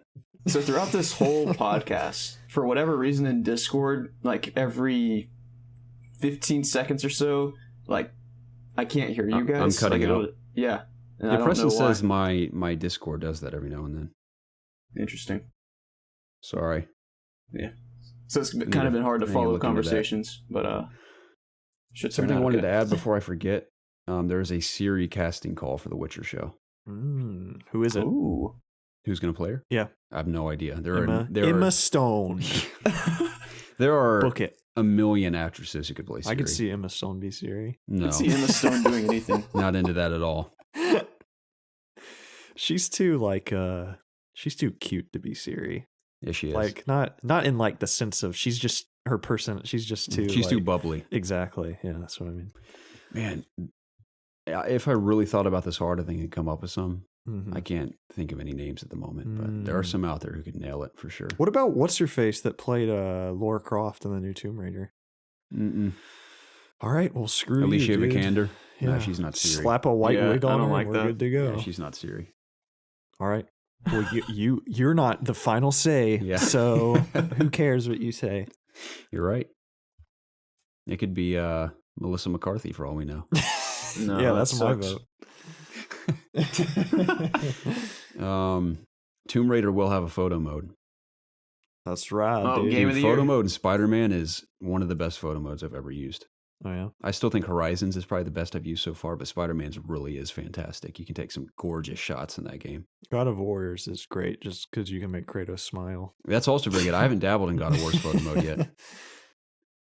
So, yeah, Dan. Garrett, did you platinum God of War? Mode. Did No, I? he's a no. scrub. I didn't do any like He's the a side scrub. stuff. He doesn't platinum the hard games. I think I was just so exhausted by finishing that because I had to do that video series that by the end I was like, I think I've had enough. Fake gamer. Yeah. So, didn't fight the Valkyries. As cool as it looked, I didn't fight them. Yeah, Jacob, you know they added I think they added like a new Valkyrie or something in New Game Plus. Are you It's kidding me? even Is it harder. like even more difficult? Yeah. God. All right, Garrett. Are we taking community questions or? Yeah, we, let's do that. Let's do community Let's questions. do community questions, guys. Ladies and gentlemen, thank you so much for your continued support of this podcast by submitting questions week in and week out. Cannot thank you enough. Please continue to do so. We apologize for taking a week off. It's just difficult with me being at PAX and Preston and Jacob having conflicting schedules and getting together to do the podcast was kind of challenging. So we are back and in full swing weekly here. And we cannot thank you enough for the continued support. If you guys want to reach us to have your questions read on this show, you can reach us in one of three places. You can email us at ItsObviousGaming@gmail.com. You can tweet at us at @obvious_gaming, or submit your questions in the Ask IOG section of our Discord channel, and always include the hashtag AskIOG if you want it read publicly, so we don't read your private messages on the air by accident. Anyway, let's see where the first one comes from. I haven't done an amazing job of collecting these. I need to organize them a bit better. I didn't actually have time to make full-on notes. Let me go to YouTube first. I know there's one on there. Still there, Jacob? Yeah. Yeah. I apologize for the delay, ladies and gentlemen. One sec. 167. It's from Adam. I gotta pull it up here.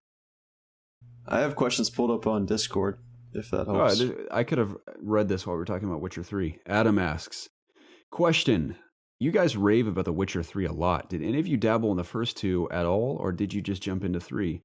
Is it fine for a noob to just jump into 3 without knowing anything at all about the game or series? It's perfect that he asked this, because Preston's played all of them. I've only played the third one.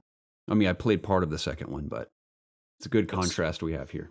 I played the first one on a very old laptop with like the lowest settings of all time. So it's pretty much like a game from the 1980s on my computer. I don't recommend going to play that one. Yeah, that one's very rough. The combat's very weird. You have like 3 stances that you have to be switching back and forth between depending on like the enemy you're fighting. I don't think it aged very well. So I don't honestly remember anything from that game, but I played it. I beat The Witcher 2, Assassin of Kings, I believe is the title of that. And that is a fantastic game. It's not open world. There are, I think, 3 hubs that you go to throughout the game, and you kind of just do missions within those big hubs. And once the act is over, you go to another hub. I say if you have the ability to play that game, I would recommend playing that first, because some characters that are introduced in the second one carry on over into the third one. And because when The Witcher 3 starts, there is a part of the game where you are being asked by somebody about things that you could have done in the second game, and if you beat the second game, you can obviously answer those questions better. But I've heard from several people that just topped in with The Witcher 3 and were able to kind of understand what was going on story-wise. But if you have the ability to play through The Witcher 2, then I would recommend that. You can just see the jump in combat and just what am I trying to say? Just the massive leap that The Witcher 3 took from 2 is just very impressive. And so yeah, that's my recommendation. Skip 1, play 2 if you can, but if you just want to hop into 3, you should be completely fine. Yeah, to answer this question, you can just play 3 and feel fine. Like I it's one of my favorite games of all time. I've only played 3, so. Well, that's great, Jacob. Yeah. I'd argue to say it's one of the best games ever made. Whoa, dude. So sue me. All right, we'll see you guys next week. Bye. We have any more questions? Yeah, I do. Okay, cool. Let's see. Okay, Slacko Butt writes in and asks simply, Ace Combat 7? Where is that game? I have no idea. Is that the one that's in VR? There's like a mode in VR. They've been like talking about that game forever. It was at dude. E3 in 2017, and that's the last I saw of it. It's been at a few E3s, I think. Yeah. I'm not interested, but Me neither. I hope it comes out. I guess for fans. Yeah. Any thoughts on that, Jacob? No, nothing. All right, let's see what this one is. All right, here's one. Brightest Shadows writes in and asks, hey guys, not sure if you have told us about this yet, but I was wondering how you got your podcast started and how long it took you to get your community started. I just recently started my own podcast. I'm about 15 weeks in so far, and I would like some tips about getting a community started. Keep up the great work. Brightest Shadows. May your shadows remain bright. Thank you for your question. Yes. Probably sum this up pretty quick because I know we've kind of told the story a few times in the past. We'll keep it brief for those who've been listening for a while. We started the podcast due to multiple inspirations around the internet. At the time, it was primarily kind of funny, but that's kind of what inspired us to start one of our own. We talked about it for at least a year before we actually bit the bullet and did it. But I remember Preston calling me one day. He's like, dude, let's just start it. Let's just do it. And I was like, all right, cool. And it was like the following week we started the podcast. But as far as the community is concerned, I honestly believe we would not have the community we have right now if it weren't for Spotify. We were one of the very first podcasts on Spotify. I think it was us and like 6 others. It was when Spotify had first started dabbling with podcast. And I think it was 2 weeks after we got our podcast on Audio Boom on iTunes and such. They put us on Spotify, and a large portion of our audience for a while was saying they had come from Spotify or heard about us on Spotify. So Spotify, honestly, I think a lot of our community's growth is attributed to that, but also just from, I think, interacting with those who stick around is important because we were always genuine about this. We would not have continued doing this for this long. We would not be talking right now if it weren't for the continued support week in and week out from all of you out there. What's inspiring, too, is that what we love about our community is that everyone's very kind to each other. Everyone's can have civil discussions about any disagreements, which is nice. It's always fun sharing cool stuff around the internet and just movies we're excited about, or comics, or music, or TV shows, or video games. So Discord is a big part of it too. If you have a place where everyone can kind of culminate and talk about stuff is very important. And that was a big step for us too. There's a couple people that suggested that to us for a period of about 6 months before we got into Discord. So I think having a place for everyone to hang out is crucial. And it's, like I said, it's inspiring too, because everyone else out there, a lot of people are creating stuff of their own, like you with your own podcast. And it's cool to see people out there doing their own thing. And I like seeing everyone else share their stuff on here in our community content tab. I visit that every time someone posts something. I always go see it, whether it's a Twitch stream or if it's a clip or if it's a podcast or a music you're working on or something you've created. It could be anything that you can share there that is really, really cool to see week in and week out. And again, we always encourage everyone to post their stuff there because I like seeing it. So yeah, just being consistent with it and interacting with people who either comment on wherever your podcast is located and having a place for everyone to kind of hang out, I think really helps a lot. And I'm sure marketing would help. We've never really put much into marketing our podcast at all. So it's our growth, which is pretty cool, has been very organic for the most part. So that's really cool as well.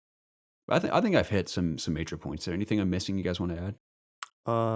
No, I don't think so. I mean, it's really hard to, and we're big at all. Like not even. Oh yeah, like we said, we're tiny, we're a tiny, grain of tiny, sand tiny, in like tiny. the Sahara Desert. It's just so hard to.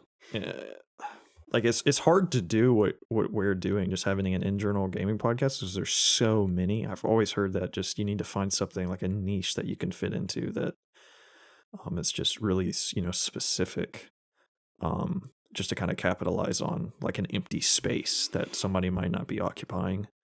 So, but I mean, this is just what we like to do, and we, like what Garrett said with the Spotify, we kind of just got lucky getting on Spotify, and we paid for ads, and we've put out some videos at the right time, and yeah, I mean, honestly, that's what it is. It's just getting lucky.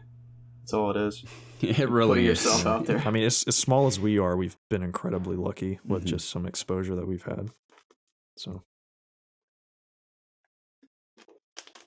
yeah, I think that's pretty much all the main points there. Thanks again for your question, Shadows, and share your podcast on the community content section. We'd like to see it. Bear Commando writes in and says, good luck on the podcast. Enjoy what you do. Oh, never mind. He was saying that to Bright Shadows. Yes, that's what I said about our community. Everyone's very supportive of everyone. Rhino Hay says, hello, my bros. I am super pumped for Smash Bros. Ultimate. I saw that you showed. I forgot about that. They showed, yeah, most of the characters' final smashes for Ultimate.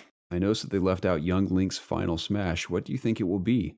I think that it will have something to do with the Fierce Deities mask. Thanks for all that you do, and I always love hearing you guys. Rhino. Thank you for Preston? the question, Rhino. I would enjoy that. Oh, would you? Do you have any thoughts on what it might be? That's a better guess than what I would probably say. It'll probably end up honestly being something kind of generic, like a super spin move or something. You know, that's probably the most creative thing and coolest thing they could probably do. Would have the Fierce Deity's mask, just something from Majora's Mask in there. Yeah. So I support that. What's the first hero you guys are gonna pick up when you play the game? The first what? Link, First Breath of the hero. Wild Link. I don't know. There's a lot in there. I'm calling them heroes because I play so much Overwatch. I guess character. I'm gonna go with Donkey Kong. I'm gonna go with Fox, of course. Samus. Yeah, Samus is cool. I don't know. I'll have to think about that. There's a lot of characters. There's all of them. I don't have any predictions in the Link final smash. Sorry. I was reading through some of these other questions. Gotcha. Leon writes in and says, "What's up from London, UK? I love the podcast, and my question for you guys is if it's a good idea to pre-order Red Dead Redemption 2. I feel like after the gameplay trailer, it's almost a risk-free investment, but there's always a chance it may fall short, seeing as Rockstar haven't released a game in 5-ish years. Would love to hear what you think. In terms of the game's delivery, is the final product, I think it will be above and beyond what people are expecting.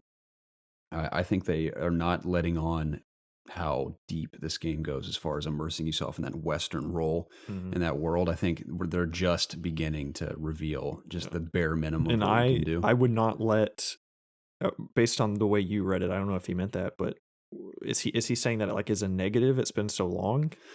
I don't think so. I think he just means that it's been 5 years. But this game, Okay, in case you don't know, I think that's more of the reason to like put faith in this game is because Rockstar is not one to 2K is not like smashing down Rockstar's door being like, you got to put this game out right now. Like Right. they are the they are kissing the feet of Rockstar, just like thank you for all this money you have given us. Like, An thank endless you so stream much. of money like, too. They are taking their sweet time, and if they're releasing the game is awesome and it's ready to go. Here's an interesting fact I learned from IGN's original written coverage. They kind of did a podcast about before gameplay was revealed. They said that this is the first Rockstar game to utilize every single Rockstar studio in one facet or another to bring it to life. Oh, that's cool. And it has in fact culminated into 8 years of development.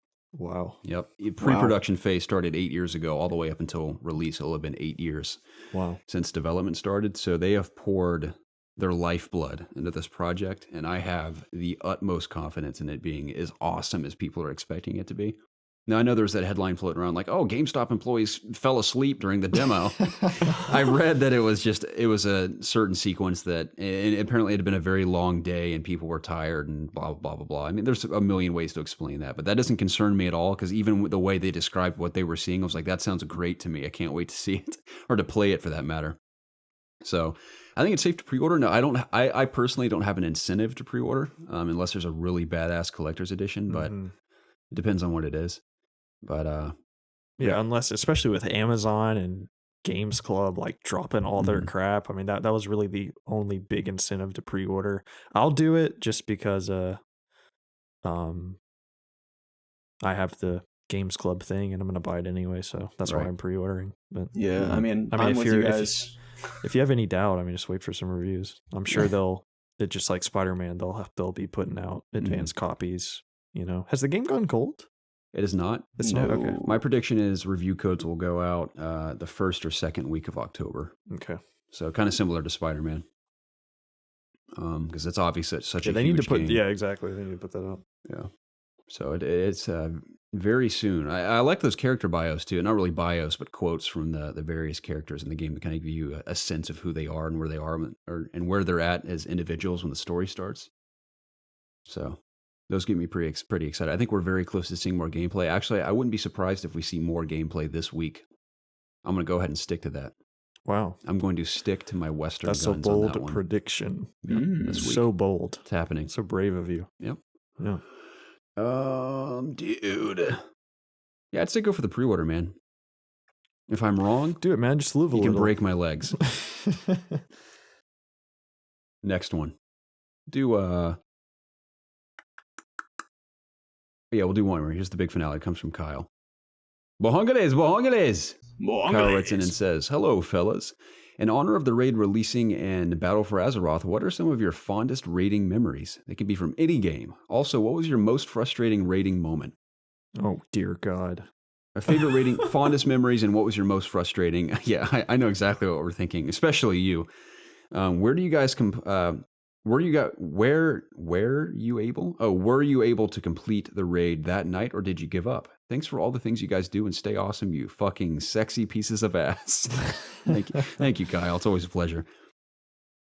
Mine has got to be fighting Callus in Destiny 2. I spent Okay. all day into like the night just You trying had a similar to get situation with Vault of Glass in the original, didn't you? Well, the first time I went through Blackout Class, I went with a bunch of guys that knew what they were doing, and you blew through it easy. Then I played with you guys, and it was just a disaster. That's my one disastrous story. But at least we got through it. We were up to like 5 a.m. And I had to go to work at 6. Yeah.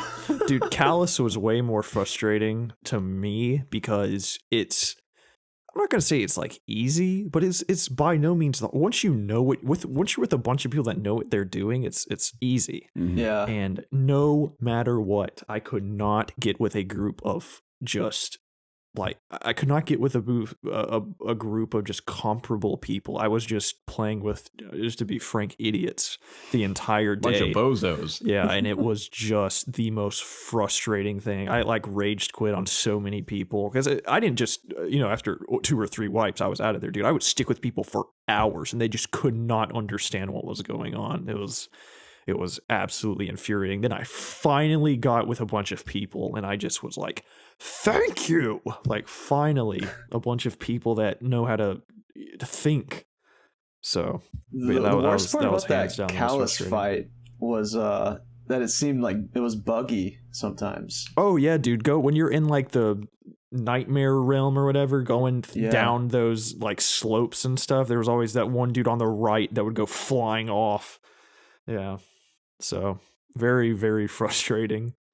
But once you got it, once you were like with a bunch of dudes that just nailed it like that, when we made that YouTube video, which I still think is our most underrated video, that our raid video, Destiny 2 raid. Yeah, that is hilarious. Freaking hilarious. Yeah. Please check that video out if you haven't seen it. But playing through it with all of y'all, the IOG community and you and Garrett, that was super fun and easy. So.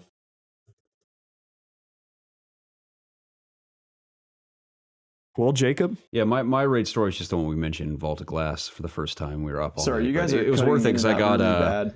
And oh, sorry, Jacob. Can you hear me? Can you tell us your most frustrating raid story?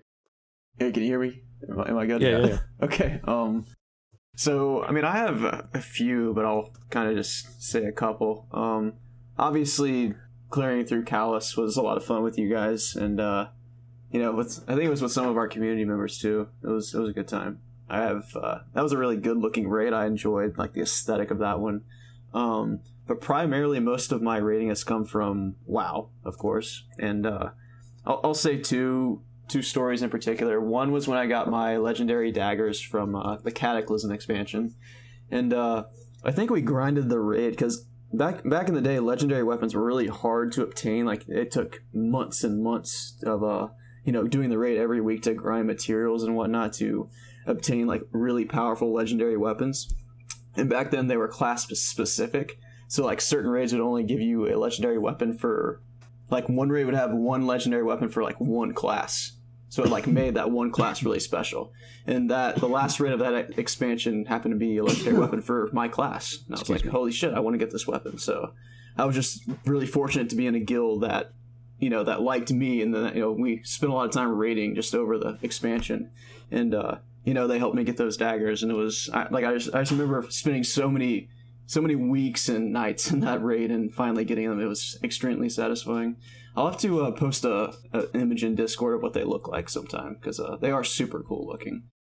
But my other story is also so in the expansion Mists of Pandaria, I was in a very hardcore raiding guild. It was actually when we lived in the apartment, guys. I was, you remember me raiding at night sometimes when I would get back from work? Yeah, that was when I was in my hardcore raiding guild. So I would get home from work and I would be raiding from probably around, I would say 9 p.m. to about a little after midnight. And we did that every, like, I think it was 3 or 4 nights a week. I mean, it wasn't like super hardcore, but we were definitely one of the top raiding guilds on our server. And like, it was so hardcore that if I was late, they would threaten to, like, I would lose my spot on the team. Like, it was very hardcore. And wow. But it was satisfying because everyone in that raid team was super good, so we never really struggled with encounters too often. And yeah, I don't know, there's just something satisfying about like playing with really good players, like, because you're never feeling like, oh, this guy's holding me back, because so much of being in a raid is, you know, everyone doing what they're supposed to do, and if you just have like one guy holding you back, it can be super frustrating. But I don't know, it was just satisfying because I was always one of the top DPS, and there's just something about like seeing your name on top of the DPS charts that was satisfying to me. And you know, I miss those days a lot. I don't have nearly the time that I used to play WoW, which it saddens me. But you know, life goes on. Yes, it does. Thank you for sharing your stories, Jacob. Yeah, man. Yeah, I will say my it's funny because it's like a bittersweet memory I have of the Vault of Glass for the first time, because obviously it was a lot of grinding and a lot of frustration with that raid, but it ended up being very memorable. And I remember us all getting Chatter White shader at the end and all of us putting on that skin and then taking screenshots together. Yeah. And the guys that we raided with were like, guys, we're basically like family now after that, so we got to be friends forever. We all celebrated at the tower afterwards, and getting I think what's it called, Icebreaker, that sniper, is that what it was called? Yeah, that's what you got. Yeah. And my fondest is probably, like we said, the Callus raid in Destiny 2 was fantastic. And we were with Trash Can Judo, I think it's Guns of Anubis now, but Trash Can, and Pace was there, the 3 of us. Lemon kind of led the way. That was all of us. Yeah, it was Lemon, Trash Can. Yeah, shout out to Pace. We always used to play with Pace on Destiny. Now I don't Lemon, anymore. You're still juicy, man. You were a real juicy lemon in that raid. You led us to the end, and we greatly appreciate it. I'm glad we have that documented too. That was so much fun. Indeed. You know, it's funny, that memory almost makes me want to jump back into Destiny 2 like tomorrow, because I had so much fun with that. But that was back when we were all kind of playing it in the first couple months of release. You don't have time. I really don't. Shout out to the Taken King raid. That was a lot of fun too. Although we really struggled in that one too on the last boss. Cool, man. Well, I think that about does it for episode 168. Yeah, that was a fantastic episode. Thanks for joining us. Yeah, it was great. I'm glad we could be back. We apologize for the delay of this episode. Yeah, and sorry if this is a little weird, more weird than it usually is. It's okay, brah. But yeah, please check the description down below. Please subscribe to the channel at youtube.com/ItsObviousGaming. Please subscribe to us over on the Apple Podcasting app. Check us out on Spotify, Audio Boom, pretty much every podcasting service. Check the description down below for links to our social media pages, our PlayStation IDs, our Steam IDs, our Xbox gamer tags, and the Discord channel. Please check us out there. We have, like Garrett said earlier, a lot of really nice, supportive people over there. And if you enjoy our content, just drop by, chat with us. The other members chat with us. A bunch of very nice, cool people hanging out there. And I think that'll probably do it for this episode, unless you guys have anything else to add. Hey, I don't think so, Daddy. Everyone enjoy Spider-Man. I still love it, and I've done everything, but I cannot wait to play more of it. And please share your thoughts on all things Spider-Man as well, and just in general, anything we've discussed this week. Love to hear from you. Your Siri castings, if you have any actresses in mind for Siri, or men, for that example. Not that example, or men as well, considering how the world is these days. Anyone can play any role. Yeah. So let's hear your castings. Any Spider-Man thoughts? I'd love to hear them. For sure. Well, gentlemen, I think that'll do it. We're going to log off for tonight, go play some Spider-Man. Yeah. And catch up on some football. Yes, sir. Jacob, thanks for joining us, my friend. I'll talk to you later. Yeah, sorry. This is probably really scuffed. I did my best. It's okay, man. You did the best you could. Yeah. Hopefully, the delay was you know what'd be super terrible weird. Yeah. is if for whatever reason your audio crapped out, and we'd have to like scrap this episode essentially. Yeah, we'll see. Yeah, but don't when we end this episode, don't do anything. I'll walk you through that process as well. Okay. Well, Yeah. thanks for joining us, guys. We'll All see right. you guys next See ya. week. Bye.